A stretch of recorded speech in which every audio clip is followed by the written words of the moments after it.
We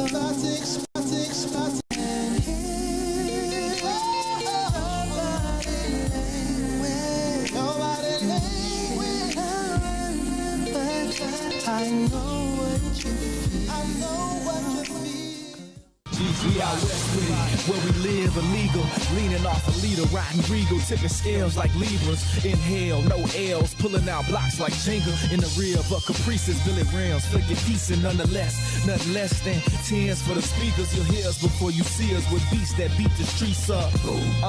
Yeah. So try and keep up and keep it low key, cuz police try and treat us and keep us on a leash, cuz that's how they see us, thinking we nuts with Macy Gray and made play on paper, amongst the men, when we display, the game can never, the game side teaches, only just on that D before a G. We out west with it, back down, trying to flip a dollar. If you looking, then we got it, you just gotta bit a plot. We out west with it, riding clean, wetter than the sea, on the scene with a full tank, blowing AC. We out west with it, I'm posted, let me know what y'all on, cause if y'all get on something, then just hit my phone. We out west with it, yes sir, hustle for every penny in the trenches, but we turn struggle into strength. Smell the grind in the air, take a whiff, only the nose knows the aroma, compose the money rolls that fold up, holding cold cups, searching for those that got the purple O's for the $4, and we could go nuts and stay at the stove like grocers, and post up with O's on the table like coasters. That's how the game coached us, made us all in the soldiers. Now that dough is the focus, so know that we own this. Molded by the hood role models, riding good, the latest model, drinking good, raising bottles like we just missed a pothole. You got to know that it's impossible to stop our flow. We've seen it all from watching cops reload 30s a dro while drinking the night away until the block got slow. You'll know as soon as you see us, we the ones laid back in the cut. My demeanor seems to always get me up. We out west with it, back down, trying to flip a dollar. If you looking, then we got it, you just gotta bit a plot. We out west with it, riding clean, wetter than the sea, on the scene with a full tank, blowing AC. We out west with it, I'm posted, let me know what y'all on, cause if y'all get on something, then just hit my phone. We out west with it, yes sir, hustle for every penny in the trenches, but we turn struggle into strength. Yeah, home of the survivor, survival of the fittest in the town. It's wicked, you can J down in a minute, what am? Business.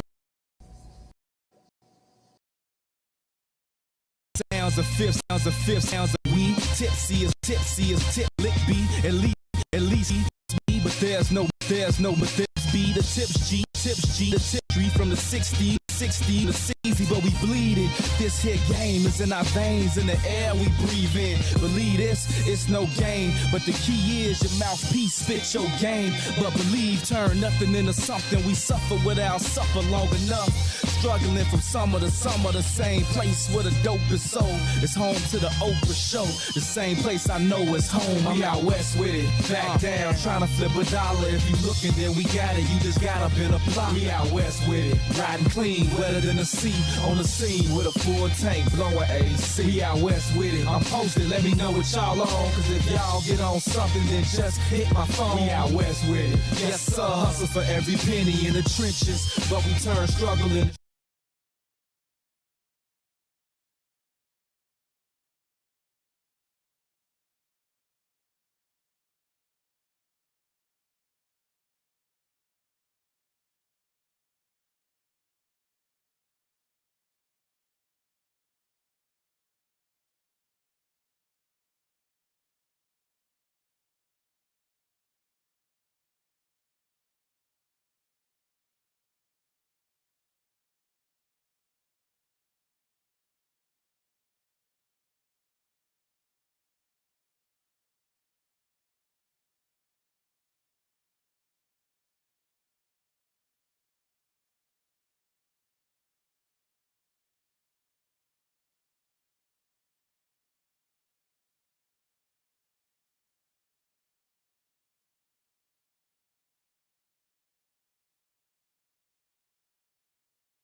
Yo, it's crazy how life is a stage. Basically, I was raised in these mazes, named the streets for players of reputations. Faithfully make G's with more cake pastries than bakeries.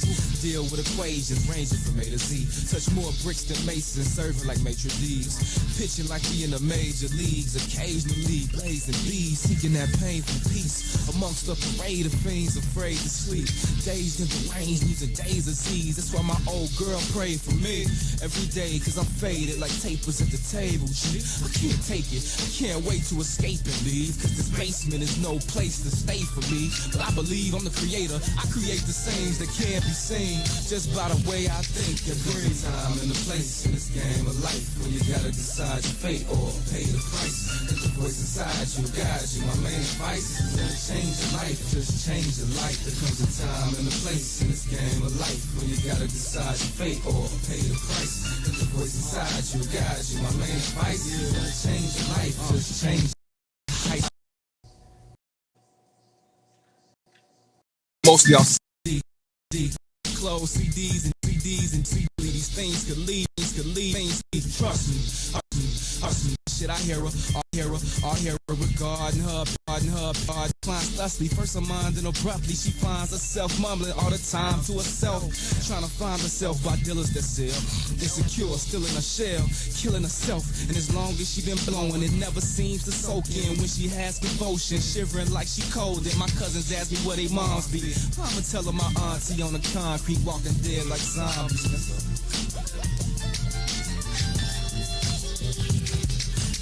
Time and a place in this game of life when you gotta decide your fate or pay the price. Let the voice inside you guide you. My main advice is never change your life, just change your life. There comes a time and a place in this game of life when you gotta decide your fate or pay the price. Let the voice inside you guide you. My main advice is never change your life, just change your life.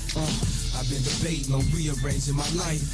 I'm at a different stage of the game in my life. This is why I listen when I'm praying at night for answers to the questions that I'm stressing to fight. Lord knows the fortune is a goal, but I'm not forcing my soul to be sold between the forks in the road.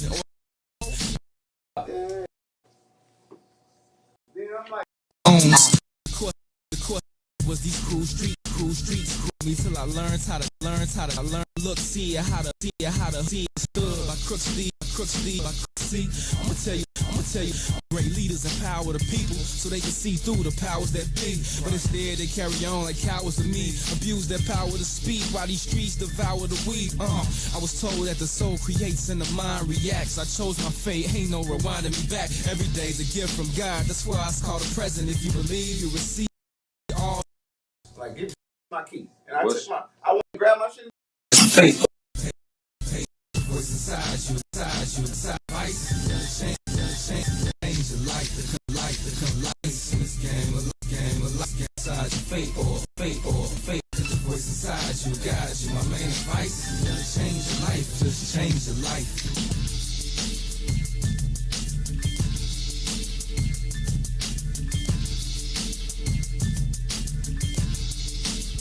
Monkey, keep it funky, aight?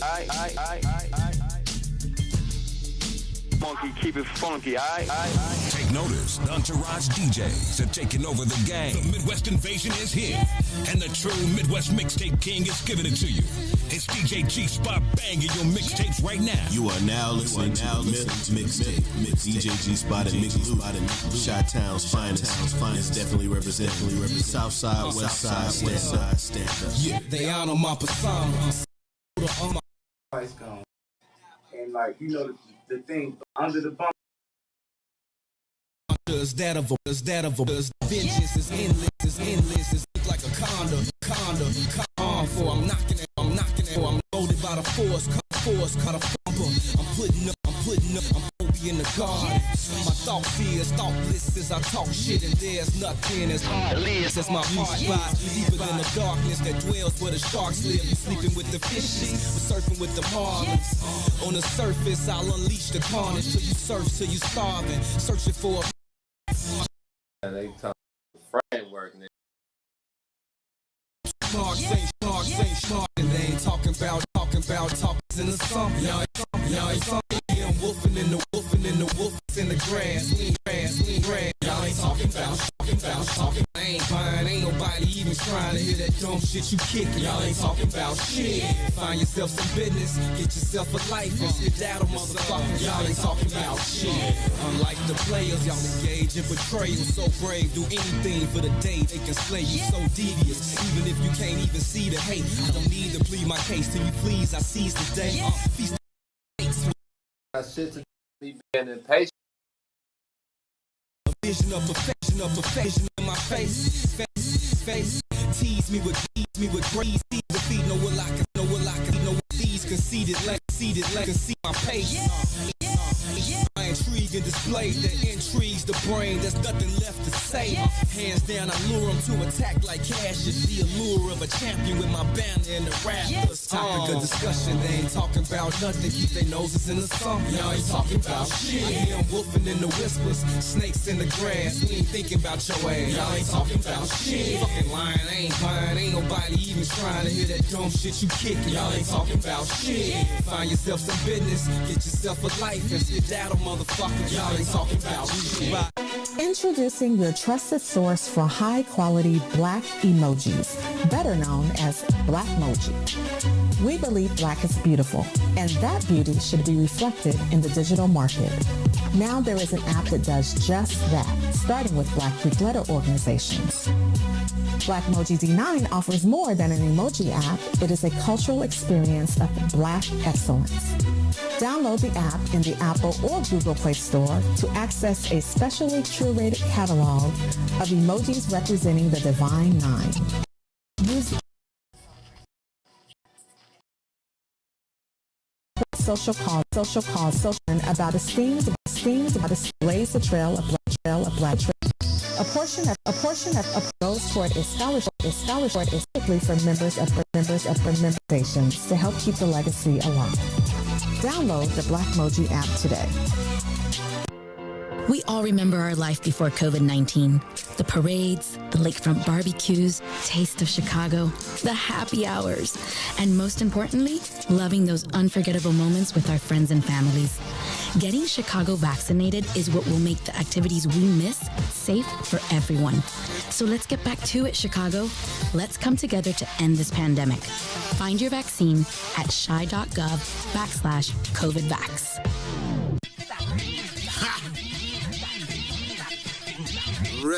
I'm ready. I ain't fucking with them busters, I ain't fucking with them bluffing ass, nothing ass motherfuckers neither. So when you catch me at the show, this shit ain't just for show. So I gave my nigga Lou the Desert Eagle. Then it's right back on the grind. I hustle till I shine. I don't hear no fear, no evil.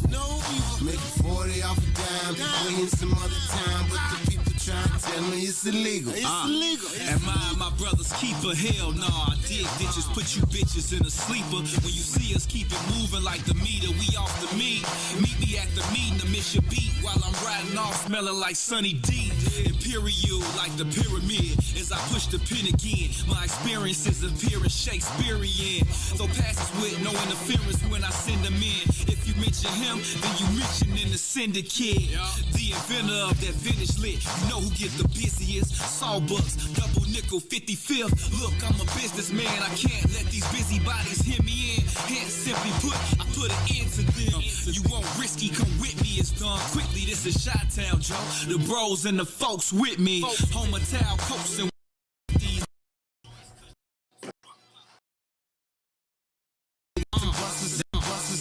Bluffing ass, nothing ass, evil. Need me at the show. So I gave my Desert Eagle. On the grind. I hustle till I shine. I don't hear no fear, no evil. Make 40 off a dime, waiting some other time, but the people try to tell me it's illegal. The homies saying fuck y'all, I just wanna live good, but they know I'm still down, so they know I'm still hood. Standing in the sand with the water, but it's still mud. I ain't heard from Sly in a while, but we still blood. Got locked, came out on papers, he still plug. Northside nigga showed me definition, real thug. Southside nigga showed a little nigga real love. Family out in California, crippin', man, they real cuz. Homie said, gon' kill the hood, gon' kill the verse. You done killed the competition, gon' ahead, kill the hearse. And then kill the first.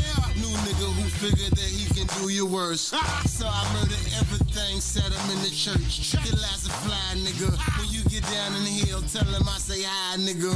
With them goofies and them other gay bye niggas. When you lower in the ground, I'm yelling bye, nigga. I ain't fucking with them busters, I ain't fucking with them bluffing ass, nothing ass motherfuckers neither. So when you catch me at the show, this shit ain't just for show. So I gave my nigga Lou the Desert Eagle. Then it's right back on the grind. I hustle till I shine. I don't hear no fear, no evil. Make 40 off a dime, waiting some other time. But the people try to tell me it's illegal. This is a traffic jam. They might listen to radio, they might turn on TV, they might listen to music. Old school, new school, rap, hip hop, whatever it is, it has a beat and a cadence, and you can pick it up on radio waves, TV waves, whatever.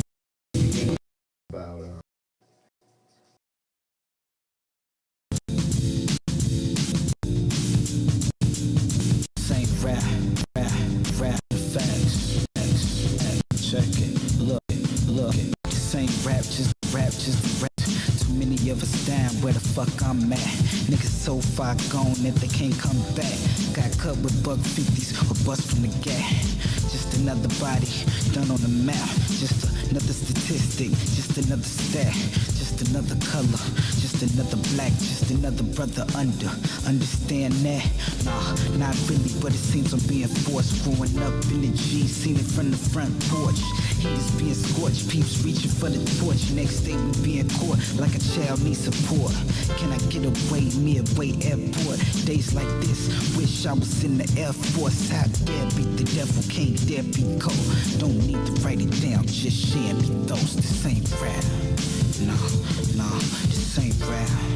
No, this ain't rap. Just discussing the facts. Too many of us stand where the fuck I'm at. This ain't rap. No, this ain't rap. No, this ain't rap. Just discussing the facts. Look, check it. This ain't rap. Just kicking the actuals. Revolutionized rebel, I'm a radical. Before you, after you. BCAC attitude. Do what I wanna do after what I had to do. Cops telling me to freeze cause they ain't half as cool. Man, it's a weapon, you don't have to blast the tube. Shorties lack knowledge, they at bad schools. Ain't have a penny for they thoughts, had bad food. Saying no drugs as if it's from Baton Rouge. Yet I smoke good, stay out of bad moods. Hopefully the good does outweigh the bad news. We all remember our life before COVID-19. The parades, the lakefront barbecues, taste of Chicago, the happy hours, and most importantly, loving those unforgettable moments with our friends and families.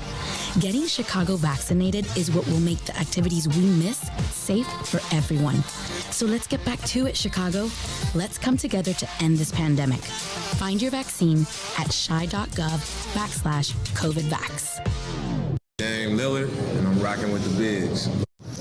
Hey, this is Jason Kidd, and we're rocking with the Bigs. I'm Chris Bryant from the Chicago Cubs, and I'm rocking with the Bigs. This is Mark Cuban, Dallas Mavericks. You're rocking with the Bigs. WIFTVPM. Live from What's in It for the Black Media Studio, you're listening to The Bigs with Eugene McIntosh and Terrence Tomlin. Let's begin now. They calling us the bigs, it's the bigs, but not because our size, it's the bigs.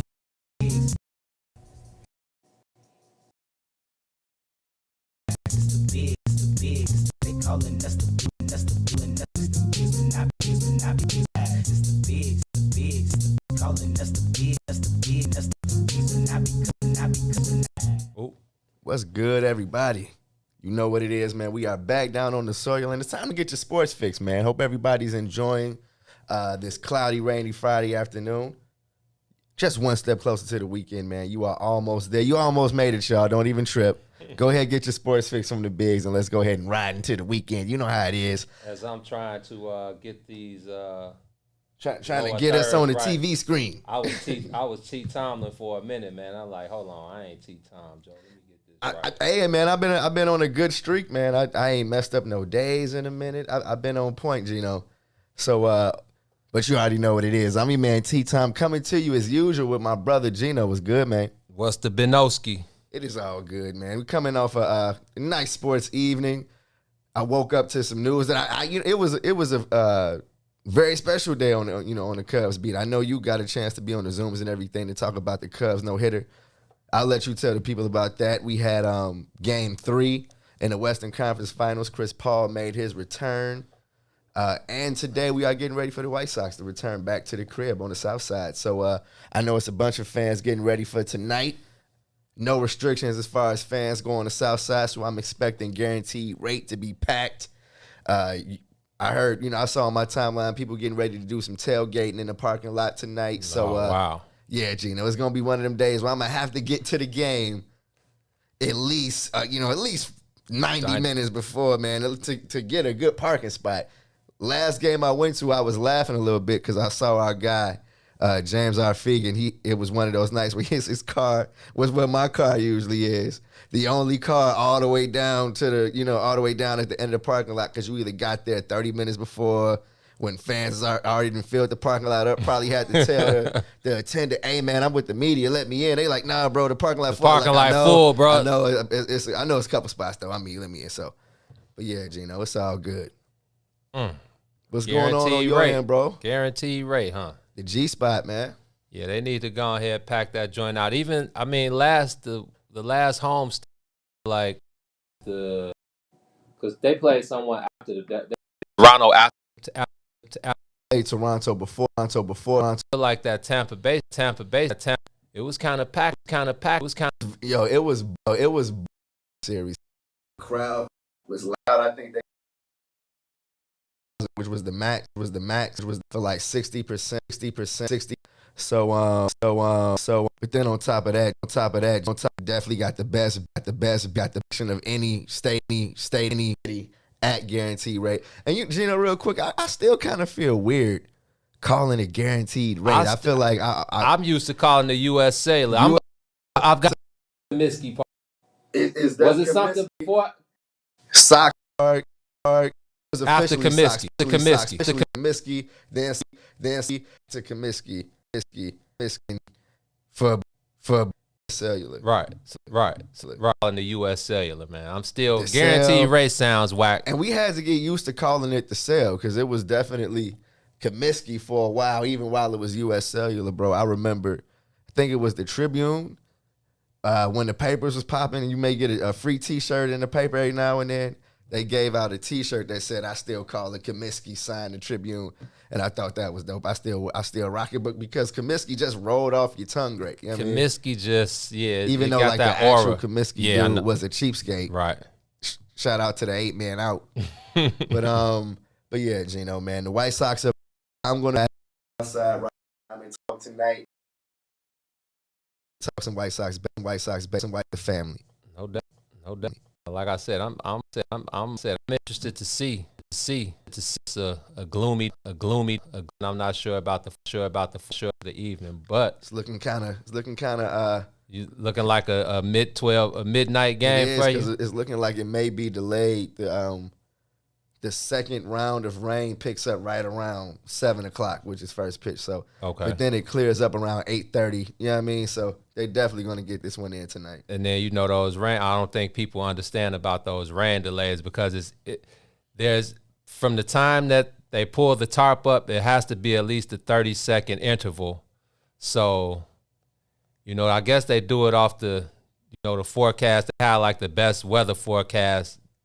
It's even better than the news weather. Oh yeah, 100%. They're gonna know exactly when it's gonna rain. Yeah. When the first drop hits, they'll know. It's like the last 5 minutes of the pour down. It's like, okay, we got about 3.5 more minutes. Call the grounds crew as soon as you see that last little bit of rain. Get on out there, remove the tarp. 100%. You got 30 minutes till first pitch. Yo, the worst thing though, because the last time they banged the game, bro, was the Cleveland series. Right after that New York series that they got swept in, they came home and had the Indians. And waited until like 15 minutes before the game, before first pitch to call it. So I'm there. I'm like, okay, I'm here. So I guessing we gonna get this one in. You know, they waited till 15 minutes before first pitch. Then they send out the email. Oh yeah, postponed until like 4 months from now. It's like damn, but like. You had to get your 200 beer sales. Yes, in? bro. Like, yes, they gonna get their money, man. If they know that they got to call the game, it's like, man, let's lull these people to sleep. Let's make them think there's a chance of finishing they'll this buy game. their first round. Yeah, after the second and third rounds, send them home. Yeah, that's it. So I don't think we're getting that today. If it's anybody listening that's trying to come to the game, they took the restrictions off. I can come see you now. Yeah, I mean, I be getting texts and DMs like, bro, I'm at the game, come holler. I'm like, yeah, but S is on every level right by the elevator. S is not on nothing. Waiting for me to come down. So that's not going down no more. I took a trip around the concourse last time I was there. So yeah, man, come holler at your boy T on the south side at these White Sox games. First place White Sox. We'll see how far they can take it. It definitely does feel like another opening day kind of feel. Opening day 2.0. Reopening day, yeah. Opening day 2.0. Definitely has that feel. So I'm looking forward to it, bro. Dope, man. But yeah, you know. Mays will be there tonight. Mays will be in the building tonight. Oh yeah. Sorry, White Sox. I don't know if that means that's good luck or bad luck, Mays. Hopefully you bring some good luck, Mays, to the south side while you in the building. He in the comments too, man. Mays, bring some luck to the south side, man. Yeah, man. You may got to bring the young Mays. You got to bring Lil Mays to go ahead and get yeah, let's get Mays on in there, bro. We need some good luck. But yeah, history last night in Dodger Stadium. The brothers came through. And I knew it was going to be a special night last night when Javier Baez kicked off the top. Well, he didn't kick it off, but you know, the brothers got on the board early in the top of the first. Raking season continued. Raking season for El Mago, man. The solo bomb in the top of one to get the brothers on the board first off of Walker Buehler, who's, you know, is usually Clayton Kershaw and what's my other guy's name out there? I forgot the other stud they got out there, but Walker Buehler has been the Dodgers' best pitcher for like the last 2 years. I think he was 7-0 going into last night's game. I think he hadn't lost a game since 2019. So it was cool to see. Damn. Yeah, it was cool to see, you know, Javi get the guys on the board in the first. And then I felt like, you know, jumping out, because you know how tough it is to win at Dodger Stadium. The Dodgers, even though they're in second place, I think, you know, they still got probably the most talent in the league. But yeah, shout out to Chris. No, I don't think it's Urias, man. I think they got somebody else. Walker Buehler, Clayton Kershaw, Jose Urias. It's somebody else. It's another righty, white guy, right hand. Pick it up for me, man. But Los Angeles Dodgers. But it's starting rotation. Yeah, but Walker Buehler has been the best pitcher for the Dodgers. So coming in 7-0, you know, the odds were definitely LA -1.5. So I mean, anybody in their right mind, with the way the Cubs have been struggling at the dish lately, you know, you feel like the Dodgers had a huge chance to win. But when Javi got the guys off to a good start last night, I'm like, okay.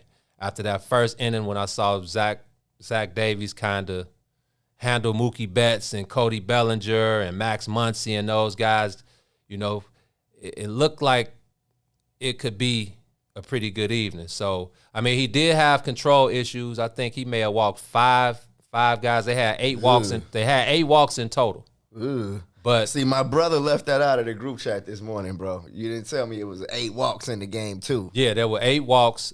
Zach Davies, he was kind of all over the place, and I'm gonna get to him in a second because I noticed something from my vantage point from the, you know, watching on TV. You know, we usually at the ballpark. We got TVs, but we're usually focused on the field. You don't get the sound. The sound, everything, yeah. Right. So from my vantage point, I had noticed something from Zach.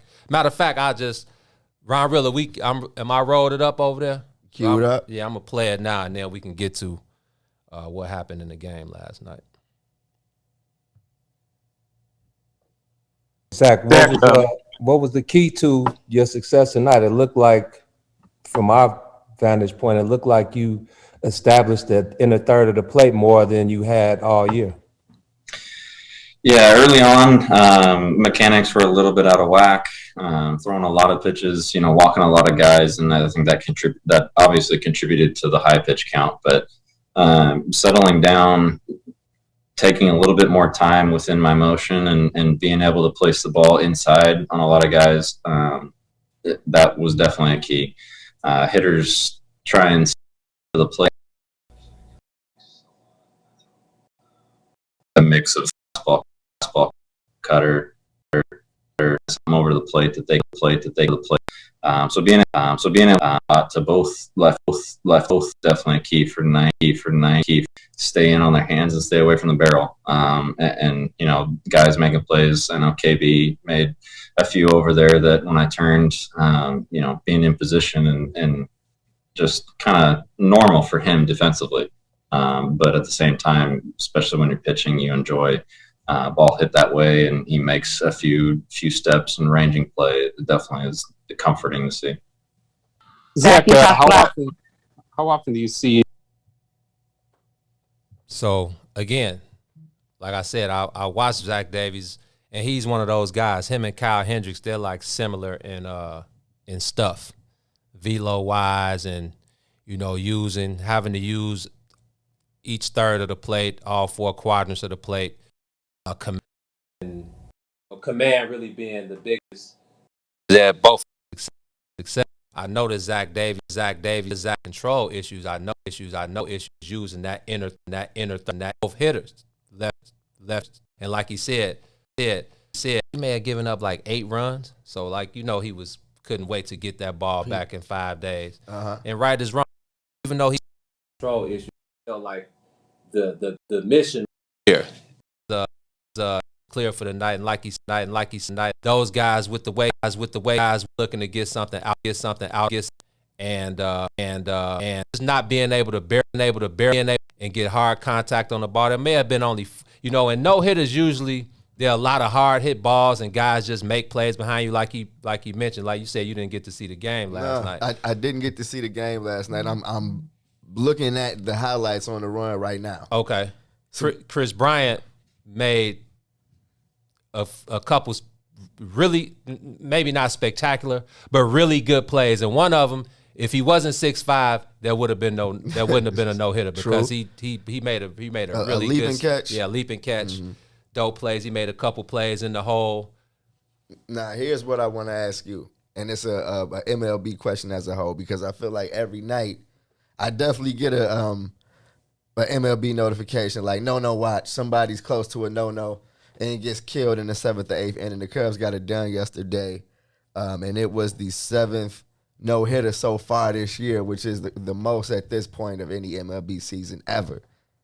And I know that we've had the issues with the foreign substances, and I saw them say on ESPN yesterday that MLB may concoct a substance that pitchers can use that will be legal, which is funny because it's like, yeah, this is always about making money. You know what I mean? If they could own the brand of Guck or whatever, you know, pitchers use. Exactly. Then yeah, of course it's gonna be legal. It's big business. Yeah, I understand it. But you think it's as special as it used to be, a no? And I say that knowing, you know, I saw Lucas Giolito's last season. I was there and I got to talk to Carlos Rodon after his. And his was, you know, he was pretty lights out during his, but at the same time, it's gonna be a bunch of them. What is it that's going around right now where no-nos don't seem as far-fetched as they used to? I wish it was a stat that told you how close pitchers have gotten to no-hitters, like on a nightly basis, like every night. And then don't forget about Madison Bumgarner. He threw. They don't call it a no-hitter because it wasn't 9 innings, but another no-no. And that's ridiculous because MLB altered the rule. It's a no-hitter. It's a no-hitter. So yeah, so it's really 8 with an asterisk by it. But yeah, Gino, do we still kind of, oh yeah, that was cool, or do we kind of breeze past it? I mean, I'll always feel like a no-hitter. I don't feel like the what's the word I want to use? The excitement. Not even the excitement, just the prowess of a no-hitter. You can't lose sight of no-hit baseball, bro. Like, that's still a very tough feat. Now, obviously, You know, there have been career low batting averages this year. You know, league low batting averages. And I mean, even with this Operation Sticky stuff and what do we call it, the substance abuse era. I like Operation Sticky stuff. Yeah. You've seen how it worked just over the last couple weeks. You've seen Garrett Cole, for example, for the Yankees. He ain't throwing the same pitches that he was a month ago. 100%. So, yep. And then you see how these guys are affected by the new rules, by the new the rules that they applied Monday, where you getting checked. You don't know when you're gonna get checked. Max Scherzer got checked every inning, which is ridiculous. It got to be some type of cap on it. Sergio Romo, you saw him come and just drop his draw. You know. Okay, I'm just man, you think you should know they're getting checked? Definitely know when. You know. Well, not. I know I can throw it in. Or, you know what I mean? Or before. I'm gonna find a way to do it. So the Max Scherzer and Joe Girardi situation. You know, that's what I want to ask you now. It's like, okay, now where do you put it now? If I'm wicked, I put it wherever I can. I put it on my hair. I put it in my head. Like Joe Girardi said when his hair? Max Scherzer went to his hair. It's hair gel. Shout out to Something About Mary Jo. I know you probably watch it. But you're allowed to use sweat. MLB rules allow you to use sweat. Mm-hmm. So, hey, man. Let me see your glove, your belt, your jersey. It's under my hat, fool. Exactly. Yeah. I feel like what you said is probably, you know, the conversation that's going on behind closed seats. Like, all right, where can we put it now, guys? Whatever. Because you can't let something like that, you know what I mean, affect your, you know what I mean, in the middle of the season, you're used to it. I'm sure, like I said, Matt, you know, Joe Girardi said, he's touching his hair now. And Joe Girardi's on point. He's like, hold on, player. So shout out to the guys now that probably finding other ways to get through it. Shout out to Sid. Sid always comes through in the clutch. Shout out to View. I was asking about the starter in the Dodgers. So how could I forget? I was gonna come with it. Come with the rotation. Oh, Ron Rilla back there. Rilla down the boards. It's all boards. But I forget. Power. Oh yeah. Exactly. Like how could we I forget Trevor Bauer? So shout out to Sid. But back to the no-hitter with the Cubs and just a little more Cubs info as well. So like I said, Trevor Bauer, Clayton Kershaw, and Jose Urias are usually the guys getting that part of the rotational coverage. Trevor Bauer's always in the news for being outspoken or doing something outlandish or something. Saying some wild, crazy, yeah. He's actually a great pitcher. 100%. So, but I'm saying Walker Buehler's been the best pitcher for the Dodgers. So seeing the way the brothers got off early on him, Javi with the bomb, Willie, man, bro, Wilson Contreras continues to wow me. Okay. Now, you start bring me up bring me up to speed. What's going on with Ill Will? Just because catching is the toughest position in baseball. Willie has caught the most innings in baseball for like the last 2 years. You know the Cubs are very thin at the behind the plate. Yeah, no more Caratini. Caratini. Austin Romine, who they felt like was going to be Willie's backup, he's on a 60-day IL with a wrist injury. They've had PJ Higgins. The other guy from last week, like pedestrians, but yeah, I mean, yeah, AAA guys, just giving them my opportunity, and it's a tough job. Baseball is a tough job anyway, and I always told you, catching, calling a game, bro. Like I'm saying, Willie, it amazes me how, we talk about it. Willie is a guy who he wears his emotions on his sleeve. He's always the energy he has is what gets me. He used to be the youngest cat on the team, but I feel like he's the longest tenured. Is he the longest tenured? He came up in the organization. Rizzo in the org. Yes, Rizzo came from the Padres. Yes, Willie is the longest tenured Cub. That's crazy. So, and I was gonna wait a couple days. I was gonna ask Rossi last night, but they were trying to get so many people on the call because of the no-hitter. Everybody that was involved. But I was gonna ask because Rossi talked about, looking at the guys, looking at them as a whole, and making sure he got guys days off as he felt the need. And I wanted to ask him, being a catcher and being in that position, you know, way back, well, not way back, a few years removed, but being a major league catcher, you talked about having eyes on your guys to make sure, you know, they stay healthy and get a break when you think they need one. But do you have a special set of eyes on Willie just because you can see certain things having been in that position before, that you can kind of see if Willie needs a break or not? I'm going to wait to ask him that. I want to give Willie a few more games, but I'm just amazed at how much energy he has, how much better he's gotten behind the plate, being able to call those games. It's just a number of things. But again, Willie is just one of the guys who I would have given the game ball to last night. Zach Davies went 6 innings.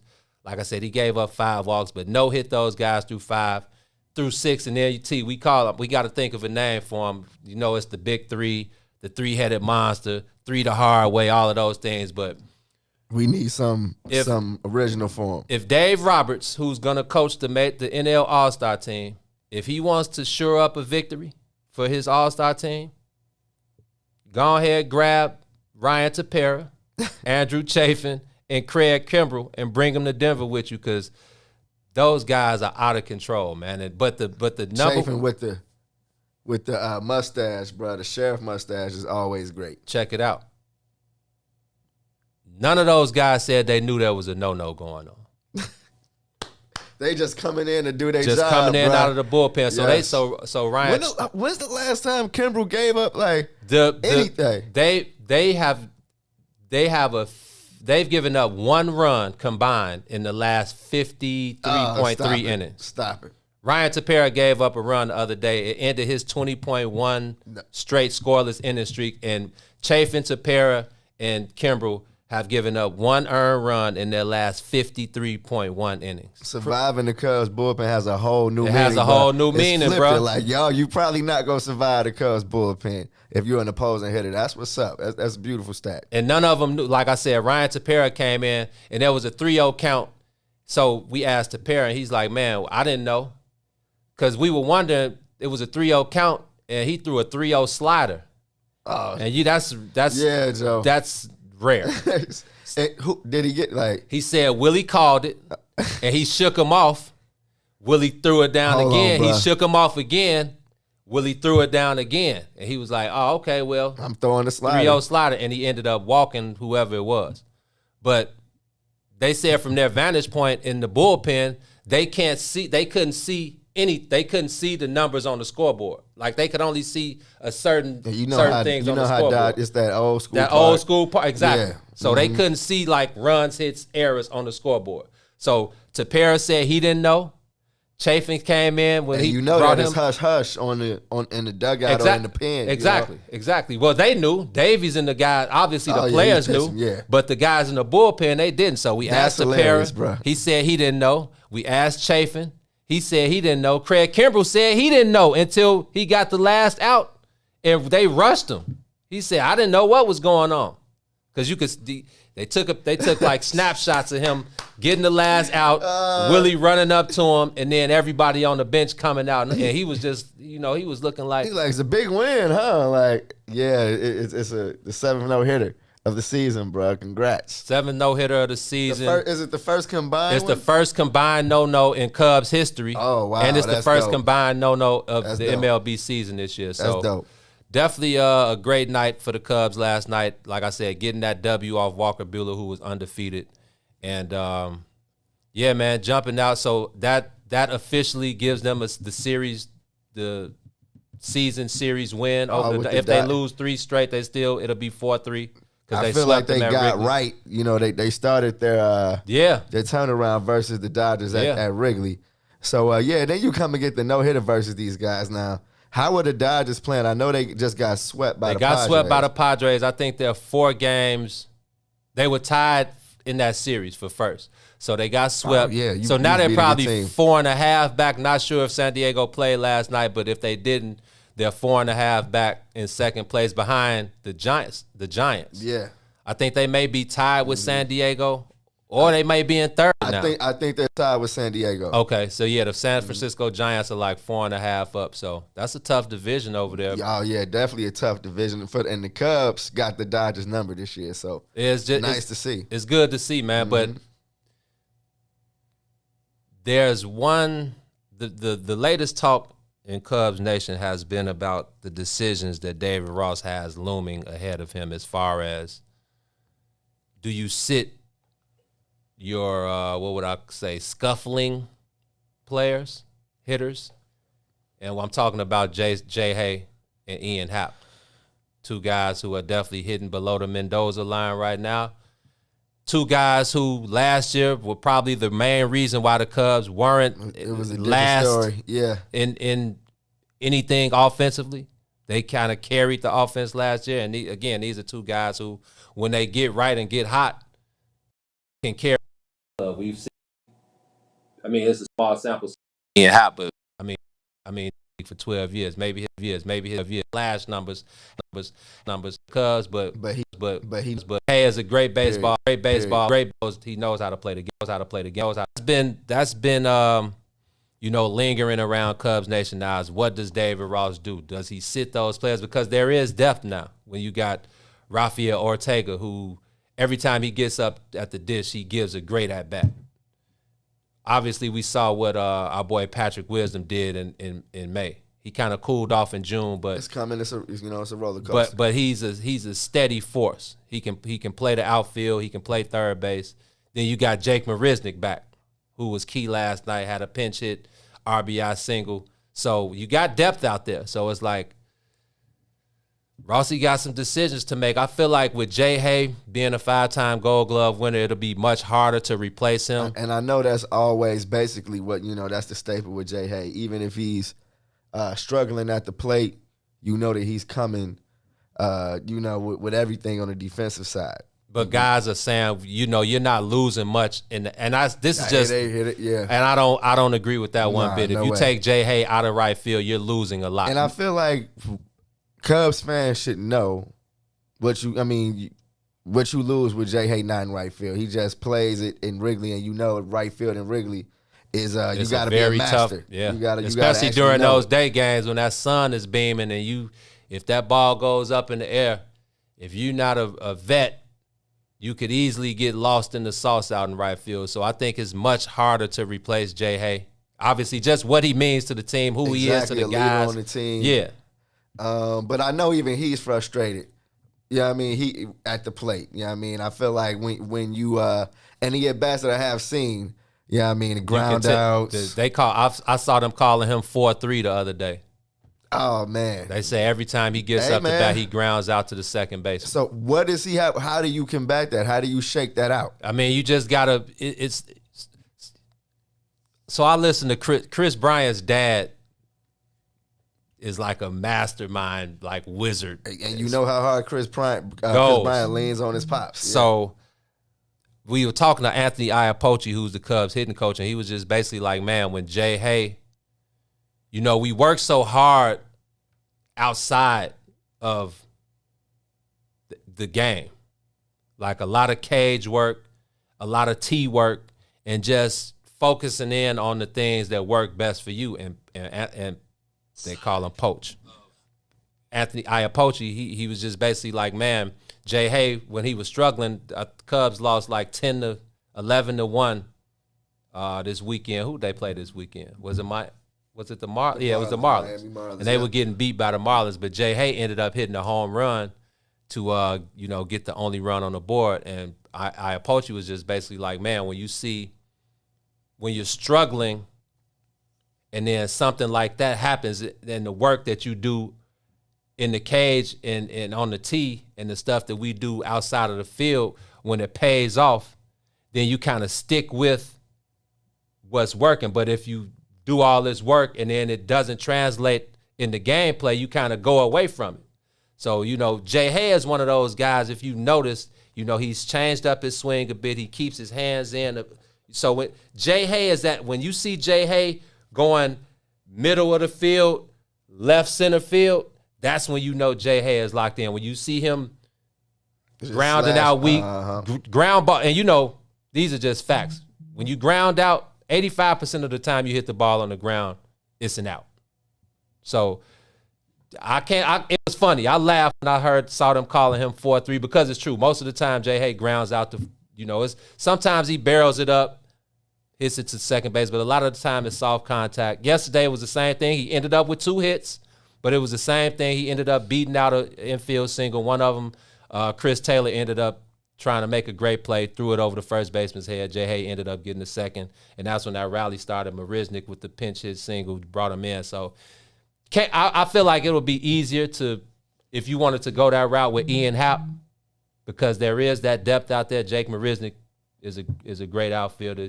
Speed, you're not missing anything. So it's just interesting. And then again, the infield, when you get Bodie back, when you get Duffy back, when you get Nico back, those at-bats, the approaches, the pitches those guys are going to see. It's missing. It's obvious that it's missing. And I'm not going to put it all on that, the Cubs' recent offensive struggles, but it's obvious that they're missing those at-bats. It kind of reminds me of like Ben Zobrist and Dex when those guys were here. It was like those were guys that you could lean on. They were going to see different pitches. They were, the approach was different. They sprayed the ball. They used the entire field. And I feel like Nico and Matt Duffy were doing just that. Obviously, David Bodie was struggling. I think he was hitting like high ones, 185, 190. But he's a threat, especially when you bring him off the bench. He's a threat to go deep. Mm-hmm. He mastered that pinch hitting role. So absolutely. I just want to see what Rossi does, because he's done a great job so far with, getting those guys opportunities, keeping the guys fresh. Chris Bryant, being able to play all over the field. So give David Ross some credit. Tough decision.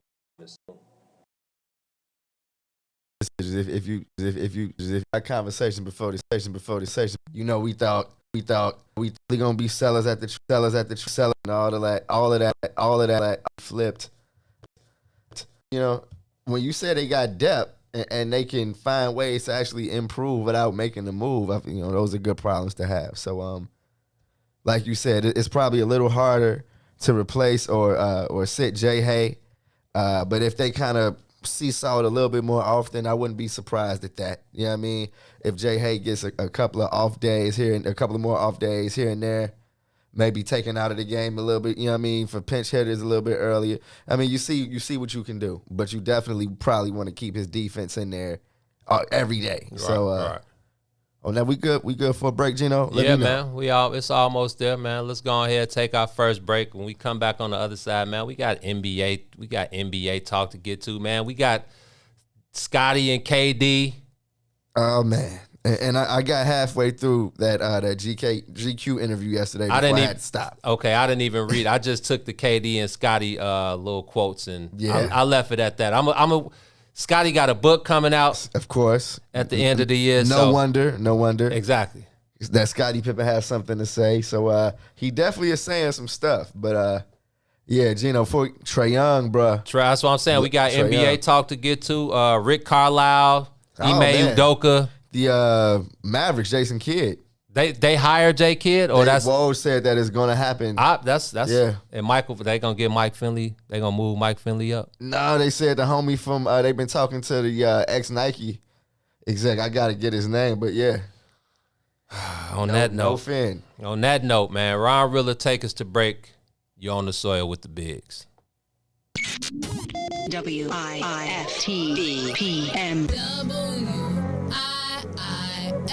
WIFTBP. Media's just for you and me. WIFTBP.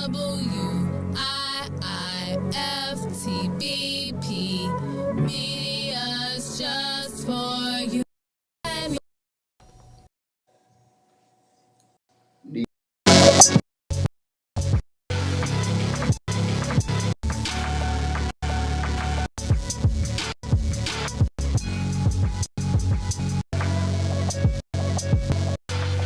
We all remember our life before COVID-19.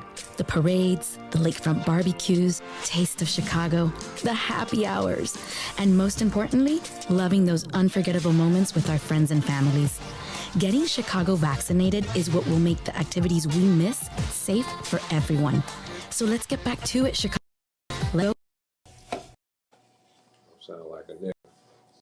go.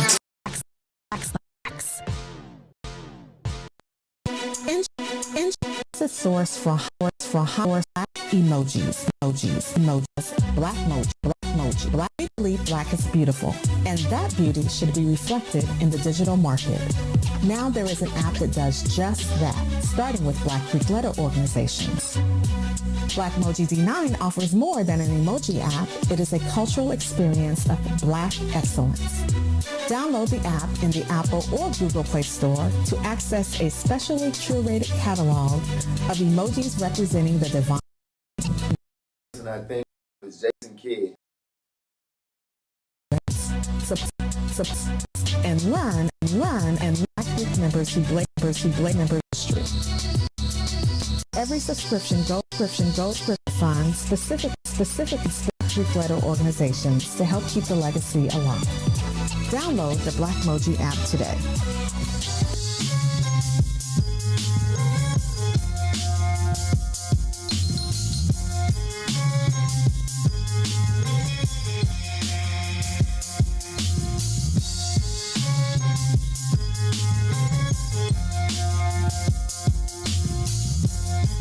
My nigga Dr. Mindbender behind the boards. Custom, ain't no heroes or role models where I'm from for us to follow where I'm from. Just some niggas throwing gang signs and hollows where I'm from. They pop pills, sip lean, and bless bottles where I'm from. You still ain't figured it out, nigga, Chicago where I'm from. Home of some of the most notable women and men to exist. But the only stars niggas on their heads, the fin and the six.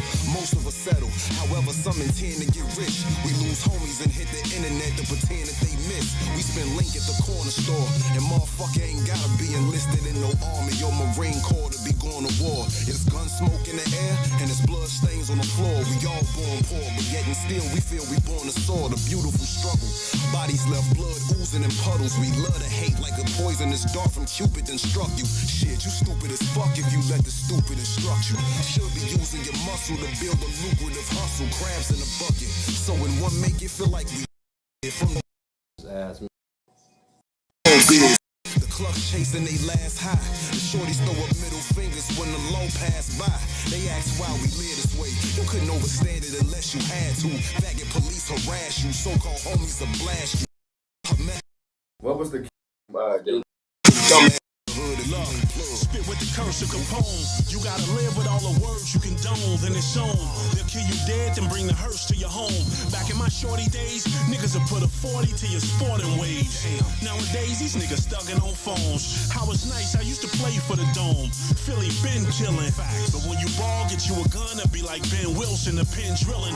Fuck how out of towners view the shot. I'm out west where every conflict crucial is do or die. If it's war, it's gonna be to the death. It's you or I come at peace, but if you touch my body, that's suicide. And my bloodline is niggas that'll kill and move a pie. I got a QP and sold it to my mans at U of I. My pop told me, just get through high school, then you decide. In the shy, it's the six to the fin. Choose a side, move and slide. The city don't wanna see you with shit. From politicians to the preachers, hard to see who legit. Sell some seed for you to see green and piece you to fit. It's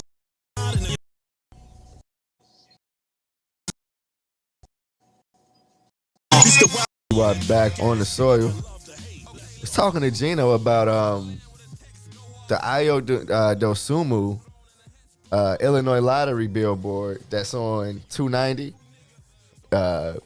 Huge, you cannot miss it. Like where on 290? Obviously going out on the west. right side, going out west right before you pass the Taylor Street exit.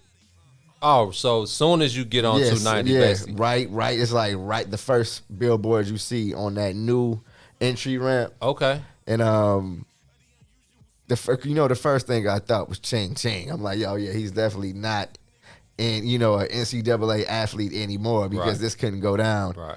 But I'm starting to feel like it. I read, and this is Gino. Of course, my Bulls antennas are up right now. I just give you fair warning.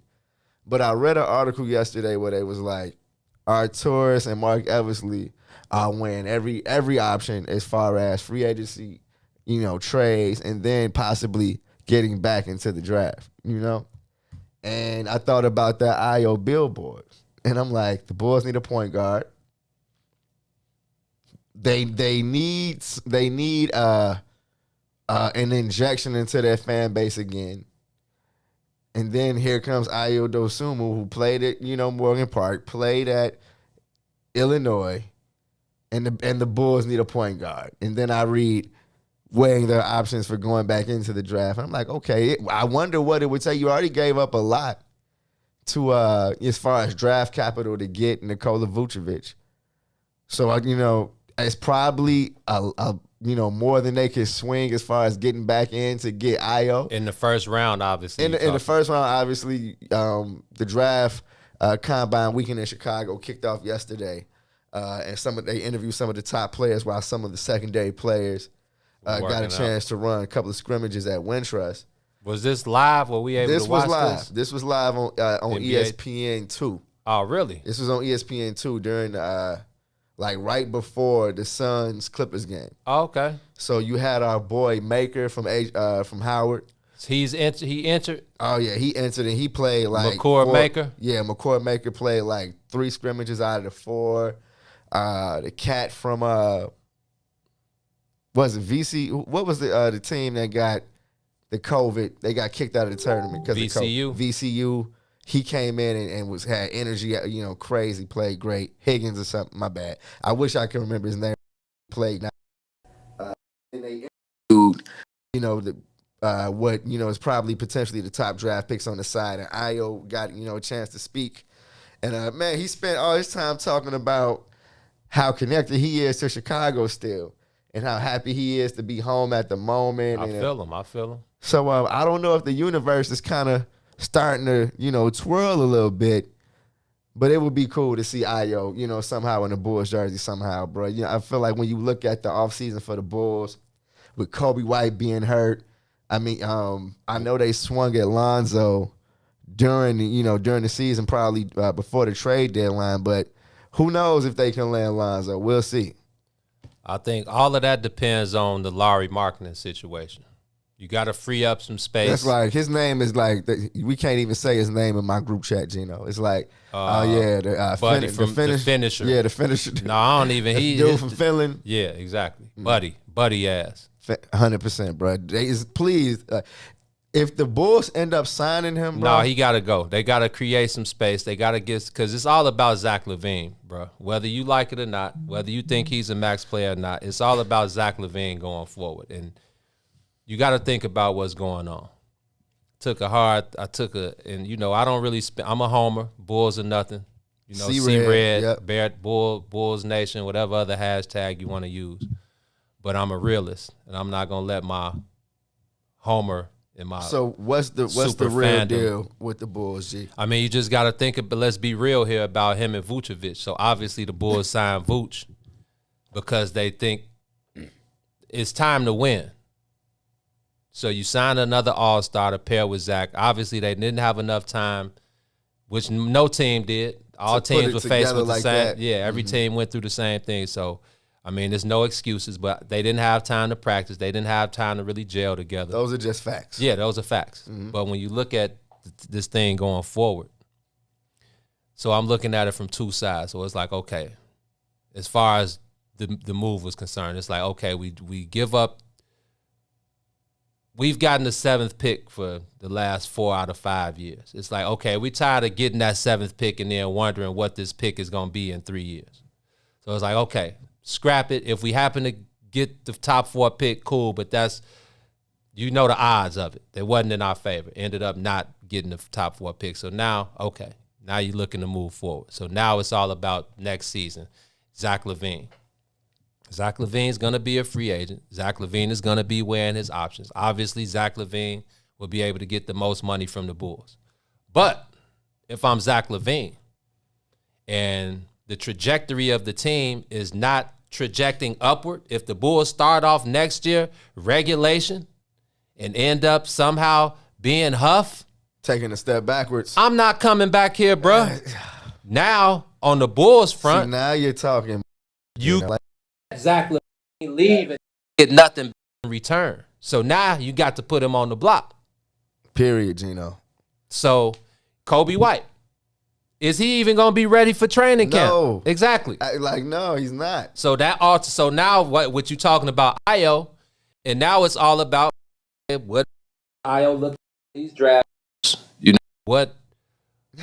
You know, I mean, I like Io. Let's keep it real. I like Io. I think he would be an asset to any team. I also feel like he would fit best from what I saw. I don't know how much better he's gotten since the tournament. I'm not gonna let that one tournament loss,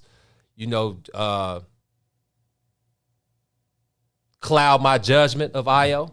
I think that was just something that happened on the fly. That they weren't ready as a team. I know one thing. I don't want to cut you No, off. it came back on him as the leader of the team. But I'm not going to let that cloud my judgment of him. I think his upside is there. I think I thought he would fit best with a team who's already set in their ways, and they're just looking to continue to add pieces not in a situation where he actually has to come in and immediately. And like they did Wendell Carter and these guys come into these situations, and you throw them right in the fire, and it's like, well, most guys ain't built for that. Get us some wins, kid. But I mean, who knows? I would love to see Io in a Bulls uniform, like you said. As much as he talked about still being connected to the city, and maybe his leadership qualities have stepped up, and maybe he can come right in and be an asset at the one for the Bulls if that's where they're headed. But it's all about Zach LaVine, bro, going forward. I 100% feel that, but I know it's about Zach LaVine. But you know what, Gino? You brought up the Kobe White injury, and I don't know if we're talking about it in the right context. I think that if we're being completely honest, it completely throws a monkey wrench in the Bulls' offseason plans. I'm reading it right now. He got the surgery on June 10th, and they said he would be reevaluated in 4 months. July, August, September, October. The season will be started by then. And that's when he'll be reevaluated. So maybe he'll get back. Ball activity is no set. But if he's as quick as they want, but this happened in a hoop, a random hoop. Bulls, it wasn't Bulls affiliated. That's the first thing they said. He went while he was away from the Bulls. So that's terrible. I feel like Kobe White was one of the top 2 players on the league. I mean, on the Bulls. That's like under the Ben Simmons act. Like, you better be working on your game this summer. Right. You know what I mean? And now he has to rehab. And how much working on your game can you do while you're trying to like heal? So.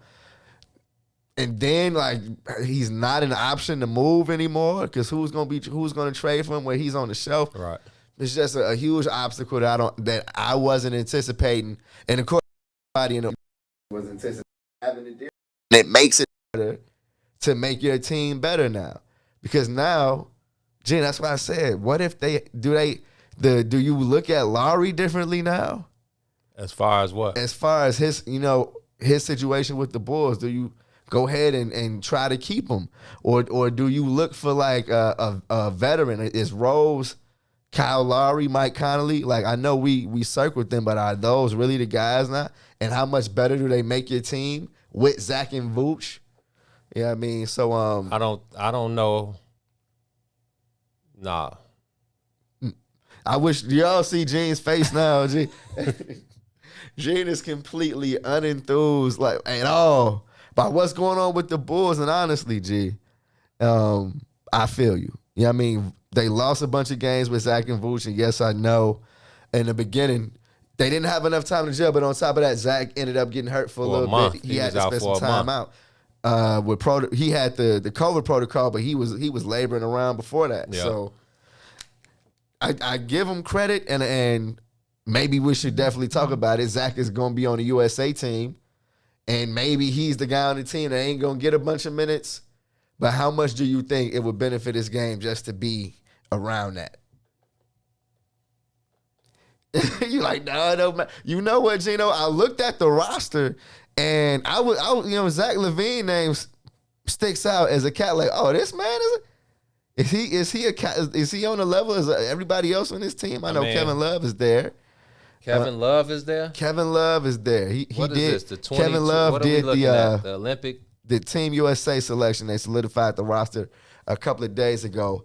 Kevin Love pulled the the playing dead act that Blake Griffin played while he was in Detroit. Kevin Love was, you seen the Kevin Love highlights at the end of the season. The man was throwing the ball out of bounds, not even taking the ball out of bounds in Cleveland. So, hold on, let me. He's like, Team USA with KD, Dame, Bradley Beal, Jason Tatum, Dev, Zach, Kevin Love, Huff, Bam Adebayo, Draymond, Drew Holiday, Chris Middleton, and Jeremy Grant. Drew Holiday, okay. Jeremy Grant had a... Jeremy Grant, he replaced James Harden. Okay. And I know he was in a running for Jeremy Ball. I know KD got 2 already. He was in 2012 and 2016. Yep. Draymond was on the 2016 squad. No Chris Paul? He did. Chris Paul. So you don't think Zach can get anything extra? I mean, the Olympic team it's like a summer league hoop. Exactly. It's a bunch of exhibition It ain't like games. they're really going in there, locking it. I mean, not saying they're not. Let me not take anything away from these guys because they play on the high. All of these guys have been playing at the highest level for years. So, I mean, going over to Tokyo, yeah, they're the best players on earth. Now, what about the scrimmages? Now, the scrimmages will probably be lit up, but it's all about. See, you got KD, a guy who just wants to hoop. You got Dame, a guy who just wants to, there are a bunch of talented guys on this team. So I feel like those runs will probably be epic. Like nothing like a good old trash talk. There's going to be all type of angles in those runs. So I feel like that. But let's not take for granted those other pros that are going to be playing on all these other world teams. 100%, yeah. Because you'll come in and think it's sweet and they'll catch you slipping. But obviously the talent on the U.S. team I feel like is top-notch. So I'm not sure what Zach – it's all about what you make of it. Life, like the saying, life is what you make it. I feel like if you got to try this, we're really fishing. Right. For what Zach brings to that team. And I had a good laugh. The reason I asked Gino is because I had a good laugh a couple of days ago. Our boy Tony Gill, shout out to you, bro. Come on, you know Tony. Tony is known for his outlandish takes. Oh, come on, give it to me. He was like, Zach, AK, and Mark Eversley needs to make sure Zach is on that team to do some recruiting. And I was like, they better make sure Zach don't get recruited. Thank you. Okay, Thank you. Zach to do some recruiting. Zach gonna go clicking up something. Don't nobody want to go come click up here, man. Go click up somewhere where it's wicked. I'm like, they may want to keep Zach away from the Sharks right now because he may look like food. Okay, so Zach is gonna be on Team USA. So all the Bulls fans that are gonna eat that up. Herb said Dame, Dev, KD, and Jason Tatum will start. So I asked him with who? With who else? With Bam? With KD? Well, he said Dame, Book, KD, and Jason Tatum. And Jason Tatum's like with Dame, Book, KD, Jason Tatum. Shit, you might as well throw K-Love? Nah. No. If KD and Jason Tatum are 6'10" and 6'9", just let them run. Yeah, and then throw Dame, Brad, and Dev. Yeah, you trying to catch some bodies out there. Right. It's like run these fools out the gym. Run them out dog. the gym. It ain't like you're going to be having some footers out there that's going to be throwing whooping it shit down, and holding the paint down like Pat exactly. Ewing or something. They see KD. They like, Toro, fool. Straight up. Have your way. KD, Dame, Book, Brad, and Jason Tatum. Whew, that's nasty. And who's on the bench after that? Zach, Kevin Love, Bam, Draymond, Drew, Chris Middleton, Jeremy Grant. Nice. Yo, shout out to Zach. And you know what? Zach, fine, get you a poster or two while you in Tokyo. If I know Chris Middleton, he's probably, we'll see how long he plays into the into the summer if the Bucks get to the finals and everything. But Zach could be a nice athletic fresh body off the bench. Ooh. Wow, she said Zach looking like lunch. I know she got heat for Zach. She ain't going out for Zach. And then Ray Hubbard, shout out to Ray. Ray said, man, the USA roster trash. It's like, well, who else is going to be on? KD and LeBron, AD, and James Harden, Chris Paul. I mean, Giannis ain't from here, so it's like, who else is going to be on the squad? You got KD, Book, Brad Bill, Dame. That's like, you're like in good hands. Right. You're in good hands. Like, this I feel you. Like, where's ain't no big guys on there. No Embiid. No. Because he from exactly. That's from the the first Cameroon. thing I thought. Yeah, and DeAndre Ayton ain't from DeAndre here. Ayton from the Bahamas. Yep. Yeah, so yeah. It ain't no more bigs. That's AD, the pool right AD there. definitely don't need to be doing nothing but getting his Rehab, body right. don't even jump. But yeah. Steph said he was chilling. I feel him. James Harden healing up. Yeah. Same thing with Chris Paul. Kyrie, was Kyrie invited? Kyrie had to be invited. Right. He probably Kyrie backed like, out yeah, I'm quick. chilling. Yeah. Well, and he just messed his ankle up. Oh, so he's yeah, like, that's no, right. I'm good. Yeah, these mugs hurt too. Hey, Ray, you wild. That was funny, though. The USA team is huff. Yeah, it's like, well, who else going? Yeah, dang right. Brad, Jason Tatum is like, all the guys. Damn, okay. But yeah, man, too bad we always revert back to the Bulls, man. It's just like, come on, can we leave them alone? I knew we were gonna get some Bulls talk after the draft lottery. You know what I mean? And the path over the summer became clear. I feel like and I this is what I ended up saying, on the net. I'm like, yeah, I feel like it's too early because they were trying to say the Bulls offseason is a failure. The window is not as open as it would have been if they got a top 4 pick. And I'm like, look, we got to slow down just a little bit on on a verdict for the summer before anything even starts. You know what I mean? It was just the draft lottery. So I still feel, Joe, that Arturis and them are not going to let this summer go without something big. Like something on the scale of big is going to happen to this team because I feel like Arturis' mission is to jump the line a little bit. You know what I mean? It's to not play this. It's a process game. You know what I mean? Let's see how many players we can get that can get us in the conversation now. So, and of course, I'm getting that from, I love the Vooch trading. Not necessarily because I love Vooch, but because of what it showed me about the Bulls front office. You know what I mean? I feel like it showed that these dudes are savvy and can bust a move when it's seemingly no move to bust. So, well, Orlando was like, yeah, go ahead. Here, y'all can have it. Period. And it's always a team like that. Usually the Bulls are that team. Right. You know what I mean? So it's kind of cool to see the Bulls on the other side of it. So if they can keep that up and continue to get I feel like this is our campaign for the Bulls. Get the rest of the stink off the squad. You know what I mean? Get the rest of the guard packs off the squad. Yeah, get the guard pack stink out of here. So if they continue on that path, if they can find a way to overcome Kobe White doing the dummy and I don't even want to but come on, G. Kobe you wild. out for 4-month injury in the offseason like that. That's some random hoop. Well, you should have been chilling anyway. Yeah, should have been chilling for right now. We know you're thirsty, Kobe. We know. This boy Ray said, I feel the Bulls roster could compete with this USA team. Joe, man, it's over in a half a game, bro. It's over after the first quarter. They throwing the towel. It's going from 30 to 7. All right. Ray, you crazy, man. It's going to be a bunch of Bulls teams in Tokyo. Yeah, you talking about the 96, yeah. you talking about the 97 Bulls? Yeah, Joe, like, it's over. The Bulls team would get scraped up by this USA team. Yeah, so and the media is scraping.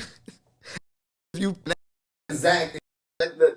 Bam, Draymond, man, sub Julius Randle in for some, but yeah, it's like Kevin Love gonna be getting Kevin 30 Love, and right? 15. Bam, Kevin let me Love. see, what's this bottom 5? Jeremy Grant, Chris Middleton, Bam, Draymond, and Drew Holiday will scrape the Bulls. I'm not going that far, Gino. Hold on. Run it down one Jeremy Grant, Chris Middleton, Drew Holiday. Okay, yeah, Bam, they will. and Draymond will scrape the Bulls. Okay, yeah. I'm still like, yeah, they will, Gino. Like, I tried to give it a second, but about three guys in, I'm like, oh, yeah. Ray, you wild, man. But let's C-Red. C-Red, Bulls Nation. What other hashtag was it? Madhouse on Madison. And one more. Is it another one? Just make up one. Pray for the Bulls. So, I didn't watch much of the game last night because I was on marquee. Okay, cool. I was watching the Cubs, so I that was the turned end back of the spectrum. You were watching the Cubs. Yeah, I was watching. I had to watch the more important game. Yeah, I watched a lot of the Sky game too. By the way, shout out to the Sky man for scraping up the who was it? The New York Liberty. New York Liberty, yo, 7 dubbing straight them people. Franchise record, seven straight W's. Hey, the Chicago Sky have been wiping the floor with the WNBA for the last 7 games. Does Candace Parker mean that much? Bro. Her mixed with Sloop, like, yeah, it's just Vander Quiggs. Yeah, very cohesive, talented team right now, bro. Diamond finding their way. Gee, honestly, the way they play great basketball, bro. But can you give credit to James Wade? You got to, G. Yo, the ball is constantly moving. Real talk, the Sky are playing a high level of basketball right now. They may scrape the Bulls. Oh man, but they're playing. Yeah, I mean, you know what good basketball is, and we know what it looks like, and you know what an infectious presence when you have a obvious leader of your locker room. Just a magician with the ball. G. She gets the ball. It's just like. Shoot. So what channel did they call? Because I was looking, I'm like, the home channel, WCIU. Oh, I don't think that's on Hulu Live. No, that's on Xfinity though, yeah, right? I got all of the whatever I need to watch. Whatever I got streaming service. Yeah, I got it. Yeah, so it was WCIU. Okay, mm-hmm. All right. Yeah, shout out to the Sky though, man. I'm sure my mama. I don't know if she. if we don't talk about the Sky within an hour, she on another our heels. Note. Yeah, like we disrespecting our girls, but we got much love for our girls, man. Like I said, one of these days maybe you might see the bigs at the Wintrust Arena. Nah, Gino, I think they said call them ladies, don't call them girls. Ladies, women. If anybody's watching, I got your back. But no, but Gino, bruh. The Suns versus the Clippers game, bro. So I mean, we knew the Clippers were gonna win, right? Well, Chris Paul came back in his first game after protocol. The Suns were able to play and look great for 2 games without him. Right. You know what I mean? So you add Chris Paul to the mix versus the Clippers, who still don't, no sign of Kawhi. But I think deep down inside, the Clippers. Not deep down inside. The Clippers know what's going on with their situation, so they know Kawhi is cooked for right now. So it's like, and they're a better basketball team. They're not just going to roll over. Because again, when you have guys who have more to offer, but have been relegated to playing a role because that's what's best for the team.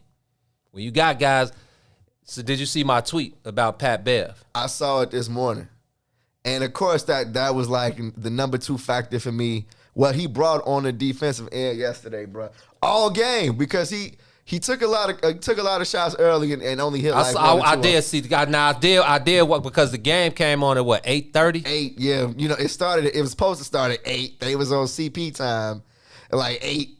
Like 8:10 or something. So I did catch the first quarter before I went to Marquee at 9. So I saw Pat. He got up like 4, 5, 6 trays in the first year. Yeah, he was hot. Yeah, as far as what he was able to offer in the series before, is like, I gotta hit some jumpers at some point. I can't let Paul George shoulder the offensive load, and whether it's going to come from Reggie Jackson or Pat Bev. I mean, those are 2 of the guys, and of course Terrence Mann, but of course I'm looking at Pat Bev and Reggie Jackson to, if they have a good game offensively, just changes things for the Clippers. Right. But and being aggressive. I feel like Pat has but see, now the aggressiveness, right, it's just what he brings. Right. Like, they showed him walking into the stadium last night, and that's what I thought. Like, gee, this dude looks ready to turn up. Like, he, just the look on his face is just still like, he'll be ready tonight. You know what I mean? And the way he came out, stripping, he active hands the entire game, bruh. Just great defense on D-Book all game. Like, bruh, all game. They was on, they really did a number. Book on was D-Book what, 5 for 21? I think he was 5 for like. He missed 16 shots. But I think he went to the fourth quarter like 1 or 2 for 12. Okay. You know what I mean? And I know CP was 5 for 19. Yeah, everybody had tough shooting, but it was because the Clippers played great defense. And then you add on Reggie Jackson, G. This is the main guy. He's the definition of what I'm talking about as far as a role player. But then at the same time, Cameron Payne got hurt. And I saw him turn his ankle, Turned his ankle, and it looked bad. You know what I mean? He definitely got it, stuck on that hardwood, and then definitely did the J action. Mm-hmm. You know what I mean? So, but Gino, what's good with these unusual suspects, G? Reggie Jackson. And he's never been shy. That's what I'm saying. That's my point. Reggie Jackson has always had you have to have obviously you're an NBA player, so you have the confidence, but then you have a lot of those guys. Reggie Jackson is one of the few guys in the NBA who I've always thought were like overconfident. Do you remember when we got a chance to talk to his mom? No, that was Eric Bledsoe. Good call on that. That was they Eric like the Bledsoe. same dude. Good call. But Reggie Jackson, ain't he like Bobby Shmurda or something? Definitely with the Shmurda face. He's like the swole Bobby Shmurda. If Bobby Shmurda was a world-class athlete. Yeah, but he's one of those guys ever since I've started watching him play. He's one of those guys who I always felt like was overconfident, and I understand why. Period, yes. Just give me a chance, bro. We need a secondary score. Saw him wave. I saw him tell PG, I got this, Joe. Yep. Ha. Like, he got all of that. Reggie got all of that. Yes, bro. So the floater. Yeah. Nice. Reggie got all of that. Mm-hmm. Reggie has all of that. So it's all about, man, now I can show y'all. Let me step up for my squad. Leaders come in all different shapes, forms, fashions, a bunch of different ways. Like, a lot of guys lead by talking.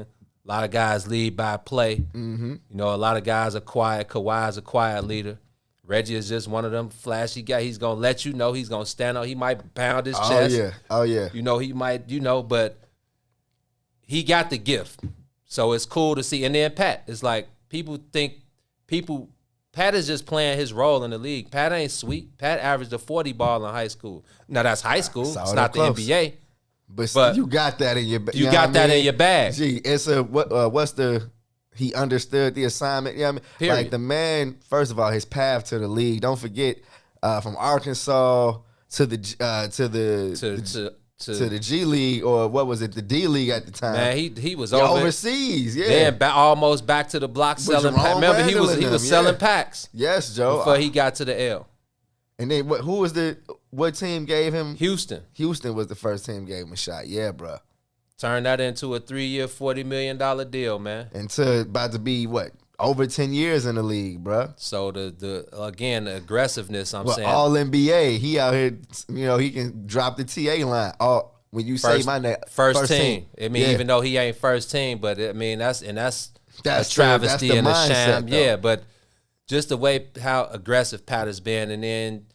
Obviously Book is not going. He could bear. His eyes were kind of puffy. He had. He's going to have broken to adjust nose, to the mask. and he's not going to make no excuses. He was moving the mask all game. Yeah. Said he took the shot. Agents. Also, he got. So I remember.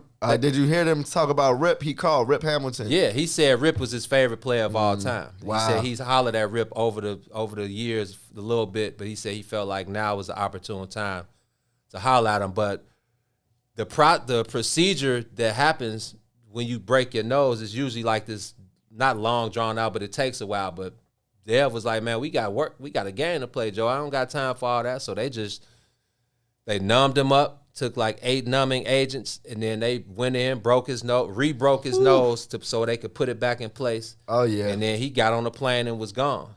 So I'm pretty sure that has something to do with it. But as a professional, I expect him to say, man, we lost. Pat played great D. We got to come back in game 4. We got to watch some tape, get back in here, get some renewed energy, and get back out there and win game 4. So and Chris Paul said the same thing. Like, man, that don't have nothing to do with it. Get a Clippers credit for coming out and putting us on notice, letting them know that they ain't going to roll over and die. And we got to come out and win game 4. So I was happy to hear that.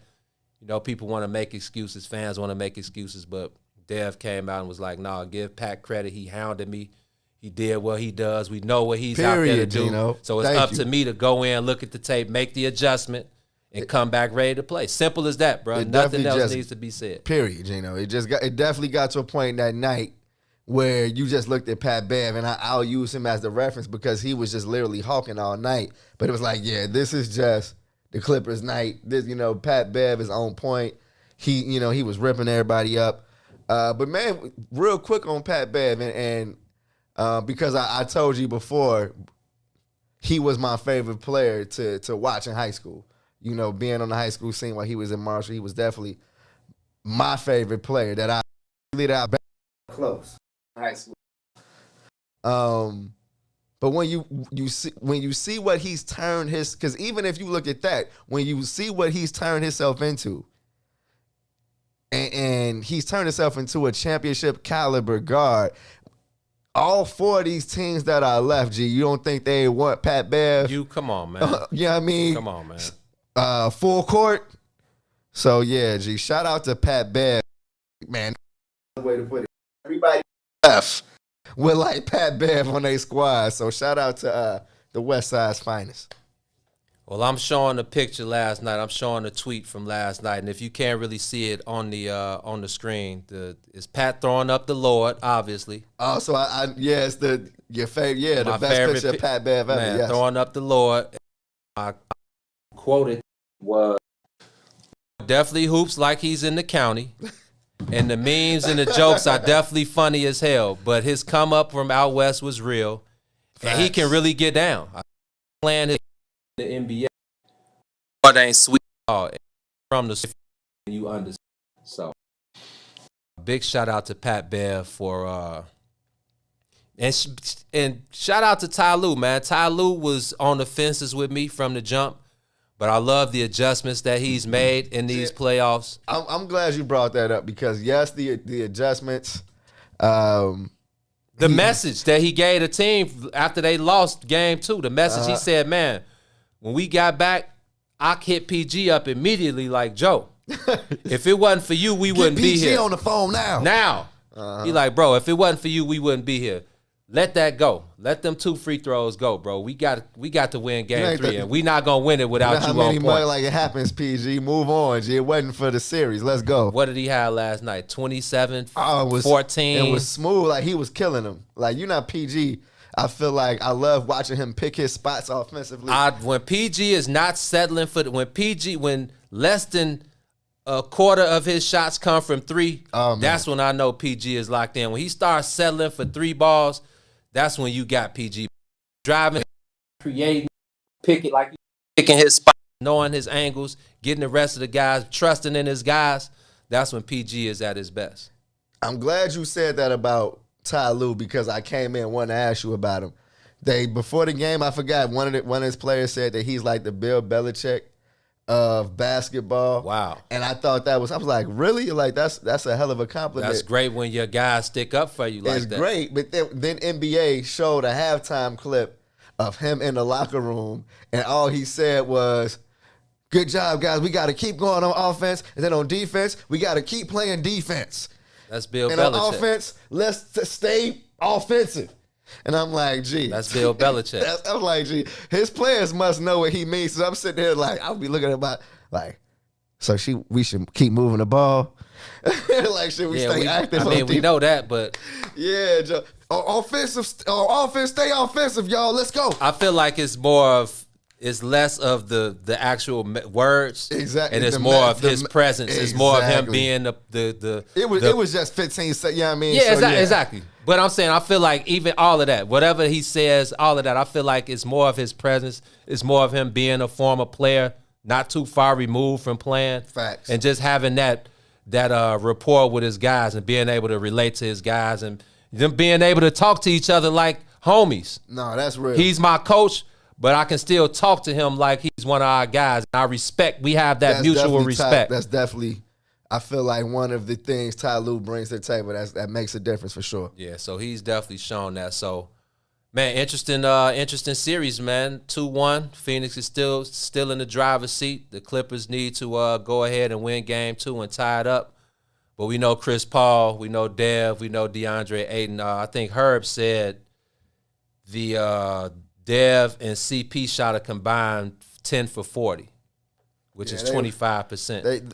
They were very terrible last night. So I know they're not going to do that next game. Dev is going to come back ready to play better. Yeah. DeAndre Ayton, I've loved watching him play. He just moves, he runs the floor very well, bro. Just a smooth big man. So, yeah, if they can, he kept it going yesterday. He had a decent game, but if Chris Paul... If you chop the heads off, you can live with DeAndre Ayton doubled up. Yeah. So, yeah, game 4. Game 4 is on Saturday night. When we before we go to break, Ronald Brody asked, when do you expect Leonard to be back? And Herb said they going back to Phoenix 2-2. Whew. I don't expect Kawhi Leonard back this series. I definitely don't expect Kawhi back this series. I feel like the part of the entertainment of this series is not knowing like what you're going to get from the Clippers, man. Right. The Clippers like continue to kind of surprise me, like because they played a great game. Right. Like they played a great game yesterday and played a high level of basketball, bruh. Didn't make a bunch of mistakes outside of. I thought Paul George had a bunch of turnovers, but outside of that, they were solid. They got multiple guys on that roster that can have a run. You know what I mean? That can go on a run and impact the game. Terrence Mann can heat up and get 6 straight, and it will hurt you. Yeah, he's gonna take the momentum and swing it to the other side. You know what I mean? Some shooting. Luke Kennard can come off the Luke bench and knock him down. Even Zoop up with a. I mean, he's like Luke Long. But yeah. So I wouldn't be surprised if it goes back to Phoenix 2-2, but I'm definitely expecting Chris Paul and Devin Booker to play a lot better than they did and still win in LA. So I'm thinking the Suns are going to the finals, Herb, and I don't think it's going to be a super long series. So, well, that'll be the Western Conference Finals, man. Let's go to break, Ron. We come back on the other side. We can talk Eastern Conference Finals. Milwaukee down 1-0 to the Atlanta Hawks, game 2 tonight. Ice Trey has been on one. I want to talk about Mike Budenholzer when we come back, and we still gotta talk about KD and Scotty because I kind of wasn't feeling Scotty. I'm gonna be honest, and I messed with Scotty. I love Scotty. He was part of our '90s run. You're not gonna let Scotty get I can't let Scotty get off the hook on this one. So we're gonna talk Eastern Conference Finals, and we're gonna tap into Scotty and KD when we come back on the other side. You're on the soil with the bigs. WIIFTBPM. WIIFTBP. Media's just for you and me. WIIFTBP. Media's just for you and me.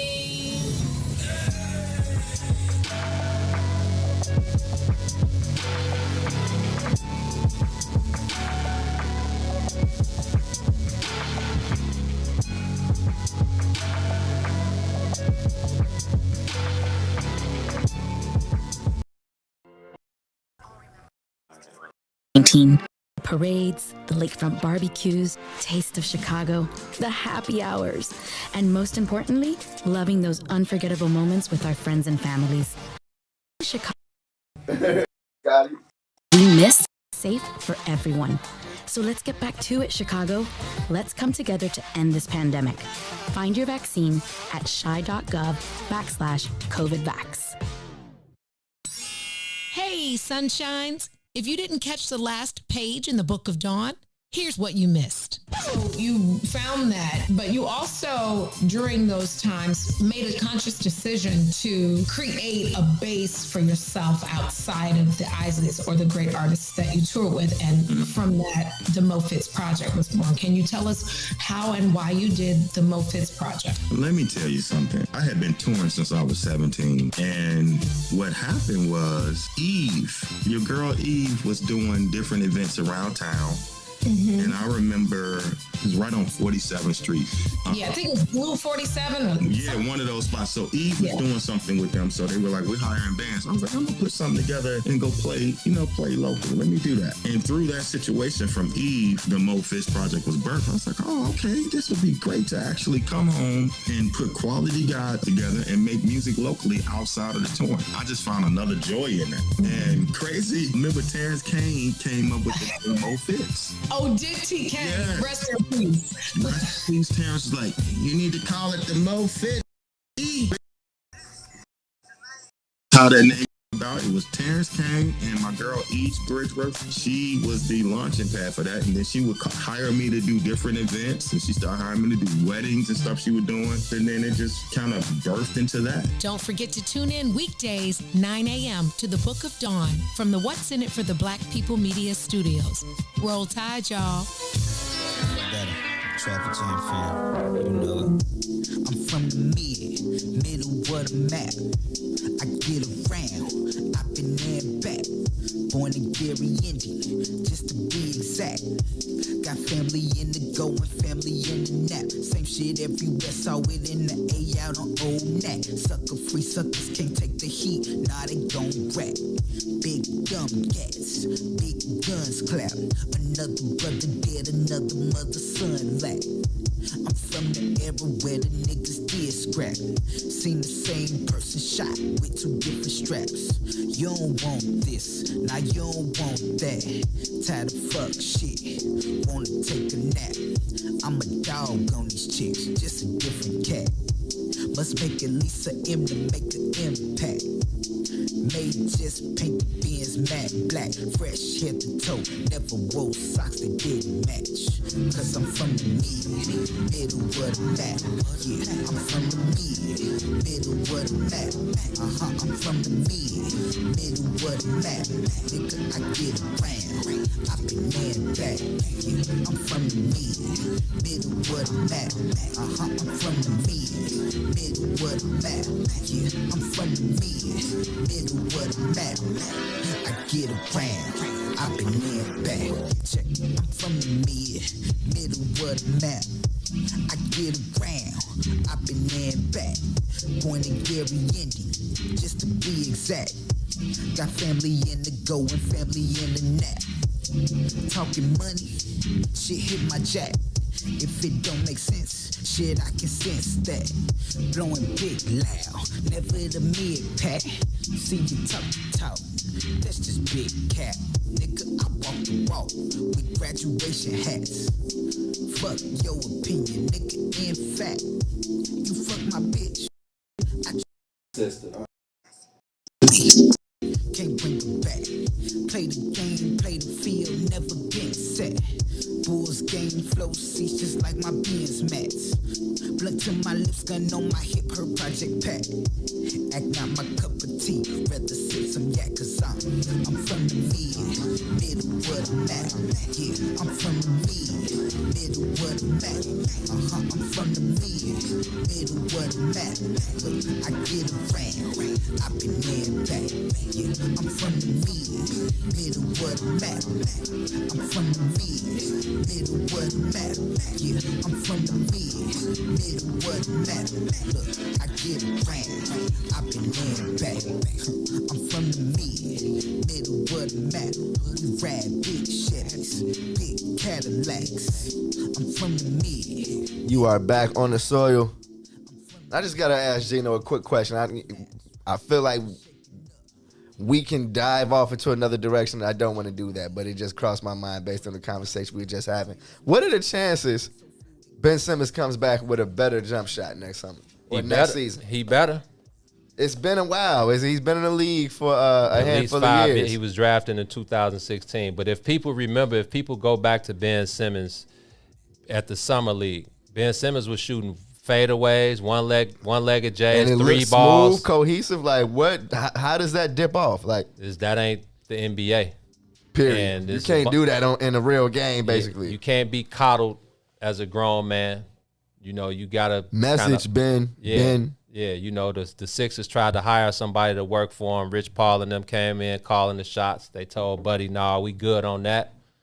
We gonna hire his brother to work with him, and you know the report is out. I mean, when you hear these reports, we've been around long enough. We know what's valid and what's not. And when numerous reports come out about certain situations, everybody ain't lying. Period. And then if I was just talking to T about the One and Done documentary, Ben Simmons documentary that came out, which is anybody else seen that? Yeah, it was basically a documentary where he basically was documenting his progress from leaving Australia to going to Montverde, back right on to the LSU to the NBA draft. And one thing that was evident throughout the documentary was that his family was always there. And I mean, that's great. Of course, it's always cool to have your your guys there with you. You got some guys, Kobe White, bro. It's not uncommon at all. Right, and the vultures come around, people trying, especially Ben Simmons. Some protection. He's the number one player in the nation since high school, number one draft. So he was probably offered any and everything. So, his sister, and he had a good support system. People that, they just didn't want him getting taken advantage of, which I understand. But at a certain point, you got to let a man be a man, and you got to let him fend for himself. It's interesting that's I feel like it's usually viewed in a negative sense in the sports world, because remember I told you, and it's not just basketball. You know what I mean? When I talked to the scout early on in the season from the Nationals, and he told me about scouting Lucas, he said one of the things they were worried about was that he came from money. You know what I mean? And that goes and like that struggle. How dirty he has to get out of it. And that was one of the things about Ben that they mentioned in that documentary. They was like, I think it might have been his sister. And she was like, man, Ben ain't never had to worry about nothing. There's a sister saying zero. Uh-huh. Like this man was driving a 16 Dodge Charger or Challenger in high school. BC and them said he was driving a Bentley around LSU camp. Now, I don't know about that. I've heard that. Right. I've heard that before. That's what I'm saying. When you hear numerous reports like this, hey, man, it is what it is. So I just hope Ben, and I talk a lot. I call him Ben. I like calling him Ben, B-E-E-N. I love that. Yeah, but, I mean, we don't know these people. We don't know Ben Simmons. So I hope Ben Simmons comes back with a vengeance next year and proves all of us wrong. It's one of my favorite storylines. Yeah, man. I'm definitely going to be seeing what Ben Simmons has in his bag next season. Gino, let's touch on we go from not really a natural-born killer to a natural-born killer, bro. Ice Trae Young and the Atlanta Hawks up 1-0 on the Milwaukee Bucks. Did you see the man's Trae Young stat line, bro? I didn't get to see the whole game. He had 48, 11, and 7. On 44 shots. 34. He was 17 to 34. Okay, so because I was listening on the radio, and it sounded like they said he took 44 shots. No, he was 17 for 34 from the field. Gee. Oh, see, that is some next level stuff, bro. I feel like the conversation we had going into that game one, I was like, Drew, I know the game plan is for Drew Holiday to make it tough for Trae, but I'm like, if you've seen Trae, he going to be making it tough for Drew. He did, but what did I tell you on the other end? In order to combat that, you make Trae Young play defense on the other end. And Drew Holiday, I think he might have had a 30-pack. He was coming down. He was putting it. So my biggest takeaway from that was Mike Budenholzer and his in-game adjustments. And this is something we talked about even in they got lucky and got out of the Brooklyn series because KD ran out of gas. But just a terrible in-game, no in-game adjustment. There's just no way that I continue to let Trae Young float me to death. Float me to death. No way, bro. Yes. Even the one, did you see the one when they were saying Drew Holiday got crossed up out his shoes? Oh, yeah. He did, but that's not what happened. Nah. He was expecting help to be there. He thought it was a pick coming. You're leading them to the deep. So he was stepping over the pick because he thought it was a pick coming, and he thought he would have help on the inside. Yep. And Bobby Portis was in team defense. I don't think Bobby Portis is a defender. This is the way that they were defending Trae Young all night. They were back in the paint, which gave Trae Young all the 10 feet. That's basically letting Trae Young do what he wants to do. No, it is. Let him do what he wanted to do all night. Ridiculous, bro. Come on. If off tonight. I'm sure Nate McMillan is like, hey, bro, you got the keys. I trust in you enough. I've given you enough leeway. I've given you the rope. Go ahead. You can read the game. You're a point guard. You've been dynamic. If they continue to play you this way, continue to play how you've been playing. Go ahead. If Mike Budenholzer, if they come out in the first 3 plays and Trae Young floats them to death like he did the other day, if they don't start blitzing Trae Young, I'm blitzing him off that pick, and he's passing the ball to him and Eugene in the pick and roll. AKA. I forgot what they was. John Collins, Mike Breen and them, and Mark Jackson. They had a nickname for him. Oh no, it was Ernie and Kenny. Ernie called him John the Baptist. Oh, okay. And I was messing with that, but I messed with. I let John Collins beat me. I want John Collins to make the decision. I want John Collins to beat me. I don't want Trae Young to beat me. Remember my favorite thing about John Collins is he's probably one of the smartest young players I've seen at that position. Bro. I agree. I like John Collins. I think he's exactly what Trae Young needs. Remember, they were having a little turmoil early in the season. Nate McMillan. Because they was both cold. Yeah, I mean, they both raw. They like, how we going to do this together, Joe? Nate McMillan. Mm-hmm. Hey, look. Put them egos aside, bro. Please. And make it work. Believe in each other. Trust in each other. I think, and this is something I didn't think about before the series, but they are a very underrated defensive team. They are. Identity, bro. Identity. You got Clint Capella in the back scraping up 18, 19 boards. Don't forget they're missing DeAndre Hunter and Cam Reddish still. So you got Kevin Gallo. Healthy. Yeah, I mean, moving. Yeah, Joe. And Trae Young, though. Yeah, I mean, Trae Young, I feel like if you blitz him, I'm more interested to see how he handles that. I'm like, now can you handle the blitz now, young? You got to see that, and that's my only knock on Trae Young. And I don't want to call it a knock, but it's just my only issue is like that loosey-goosey. Like him and Steph, they got that bad. They loose with the pill because that's how the NBA is now. You can't get up in them. Yeah. You can't really play physical unless you Pat Bev, PJ Tucker, guys who Drew Holiday kind of. Guys who've established that identity, and the refs are going to let them play a certain way.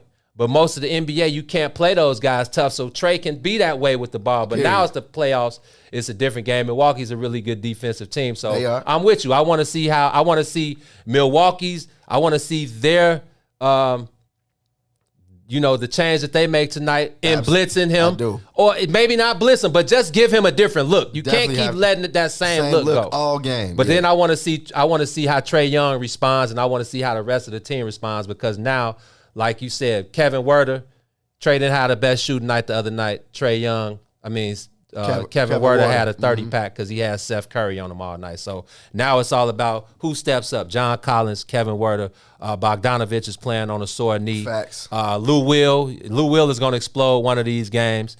Gallo is going to catch heat one of these games. So it's like Shaq calls them the others. It's all about the others. The others coming through for Trae. Yes. Because he's not going to shoot 17 or 34 on a nightly basis, but just being in control of the offense, being, the flow of the offense and just controlling the game, limiting the turnovers. The Atlanta Hawks, they got a very good chance to go home and go back to Atlanta up 2-0, but I'm starting to feel it, Gino. Milwaukee can't let that happen, bro. Giannis, if you take another fadeaway, jump shot on Trae Young. I'm so happy you said what? Like, how does that even cross your mind, bro? Like, I'm a fade away, and you're 10 feet away from the basket. It's like, yeah, that was frustrating to see, and it definitely let the Hawks back into the game. Like I think the Hawks, what they down like 6 with like a minute and some change or 2 minutes to go. So, yeah, man.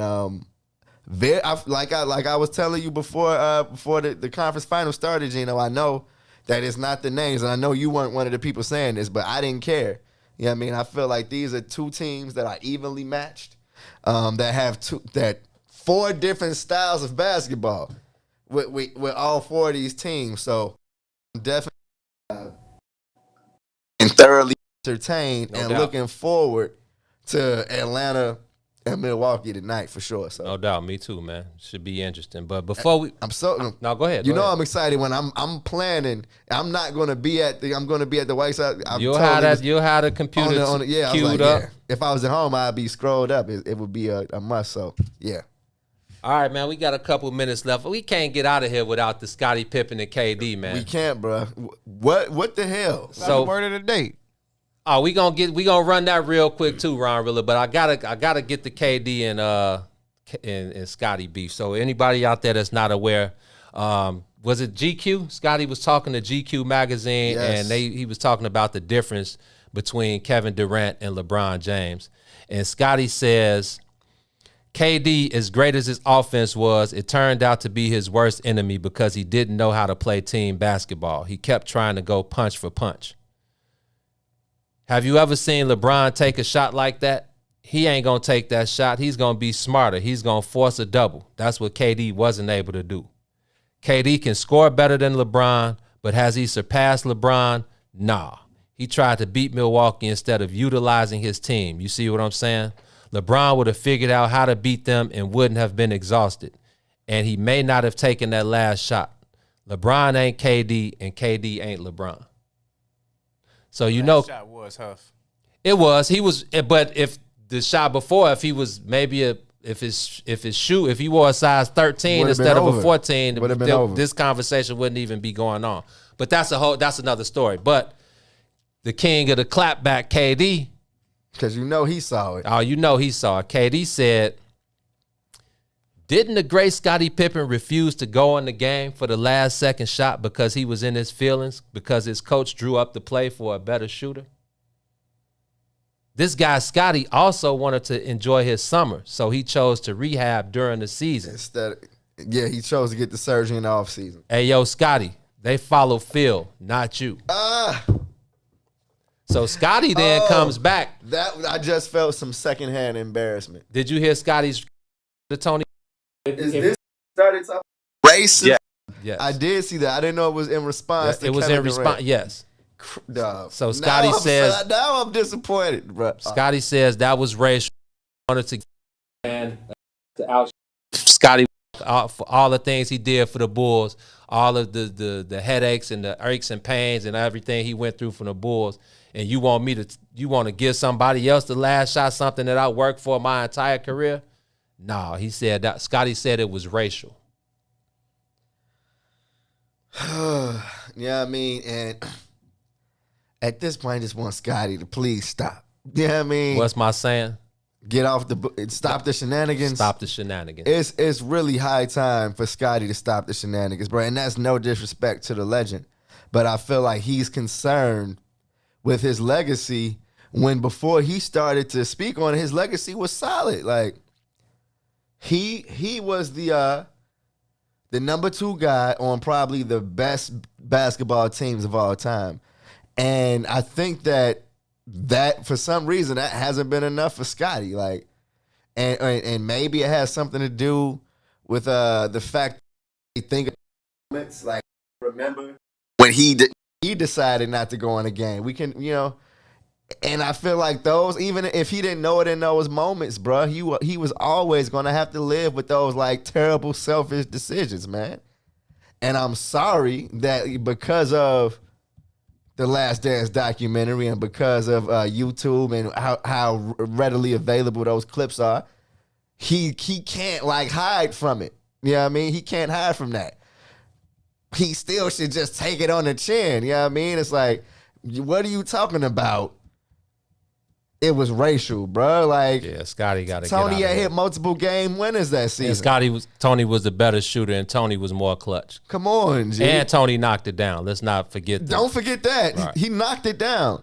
That's what I'm saying. Come on, Scottie, bro. That's really low considering the fact that you've been kind of rolling in the mud lately. That's low. It's like racial. So now you're saying Phil Jackson in the heat of the moment was like, forget this boy. You know what I mean? Like, no, Scottie, get this country mug out of here. It's like, no, come on, Scottie. Man crawled up a great play. Okay? Coach Phil knew what he was doing, and there's no disrespect, bruh. And whatever he has against Mike, Gino. Stop. Dude, we got a line to Scotty G. Can we pretty call sure- Scotty and I'm pretty sure we can get to Scotty, Joe. we know Mike hurt Isaiah Fillings, Carl Malone, his opponents. How did Scottie Pippen get his feeling? Like, how did Scottie Pippen become a Big Mike victim, G? Like, how? Like Miriam said, and Ronald Brody said, man, Scotty got a book to sell, Joe. But Miriam said, I agree with T. Release your book and fall back, Joe. Release the book.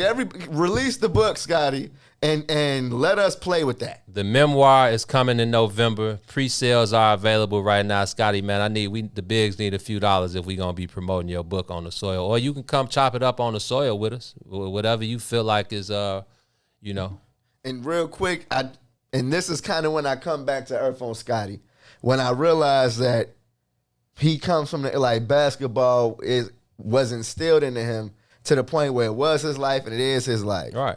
Yeah, I mean, he just lost his son. Right. And if you heard the first things he said about that is that because he was born with a disability, and Scotty was like, if he wasn't born with that disability, I have no doubt he would have been in the NBA. Like, that was his goal. It was his son's goal. It was his life. You know what I mean? So I have no, yes, I'm pretty sure the book is fire. And so, yeah, go ahead and keep sending your strays out. I'm going to read the book, Scotty. Don't worry. On that note, man, we going to get out of here, but we got to get our word of the day. It's been a couple days, man. People been on my heels in the comments like, man, y'all don't do the word of the day no more. And I'm going to take that one on the chin because I brought it to the table, and I got to make sure that we get our word of the day off each and every day on the soil. So, Ron Rilla, T-Time, today's word of the day. Praxis. Not a game. Not a game. Not a game. Praxis. We talking about praxis, man. Praxis, Joe.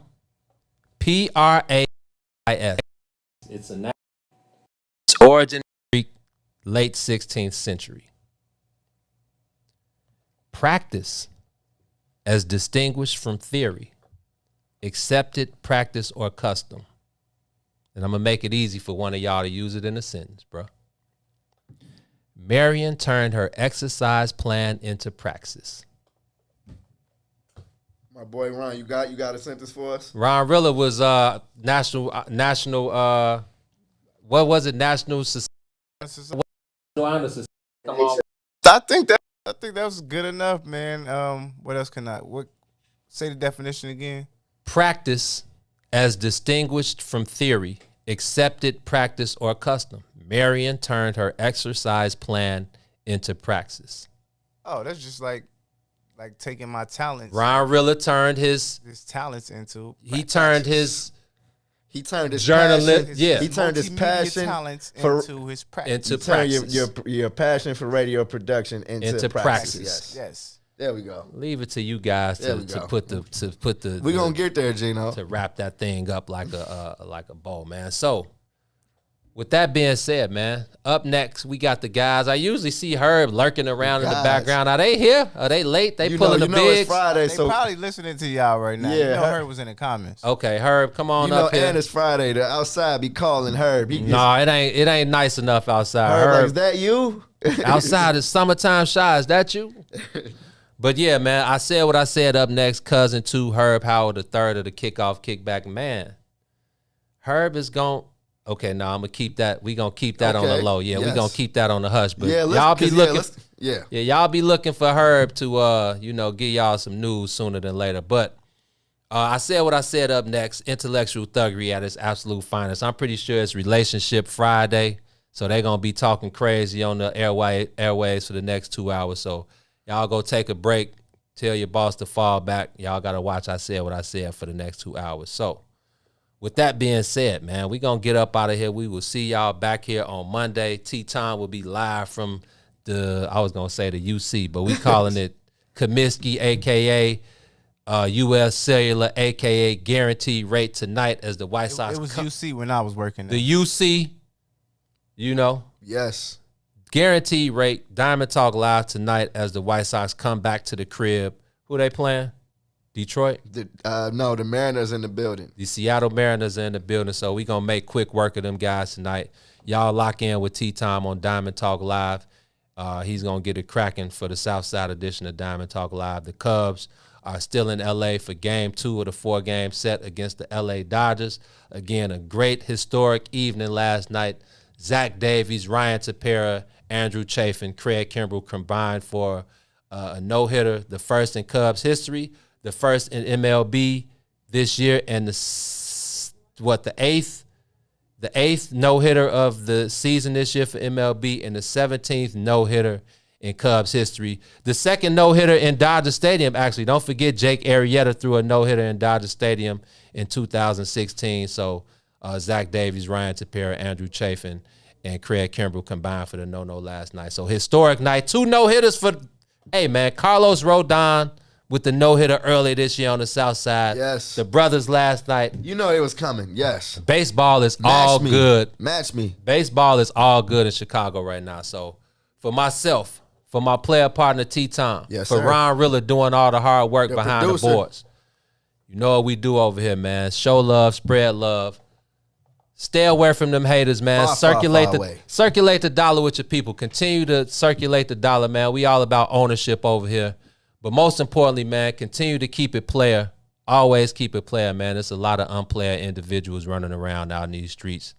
And, man, in the words of the late, great poet laureate, Chad Butler, known to most of y'all as Pimp C. The Pimp. How you say it, T?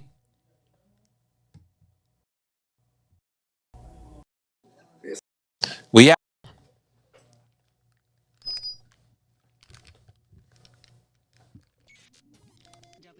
IFTBPM.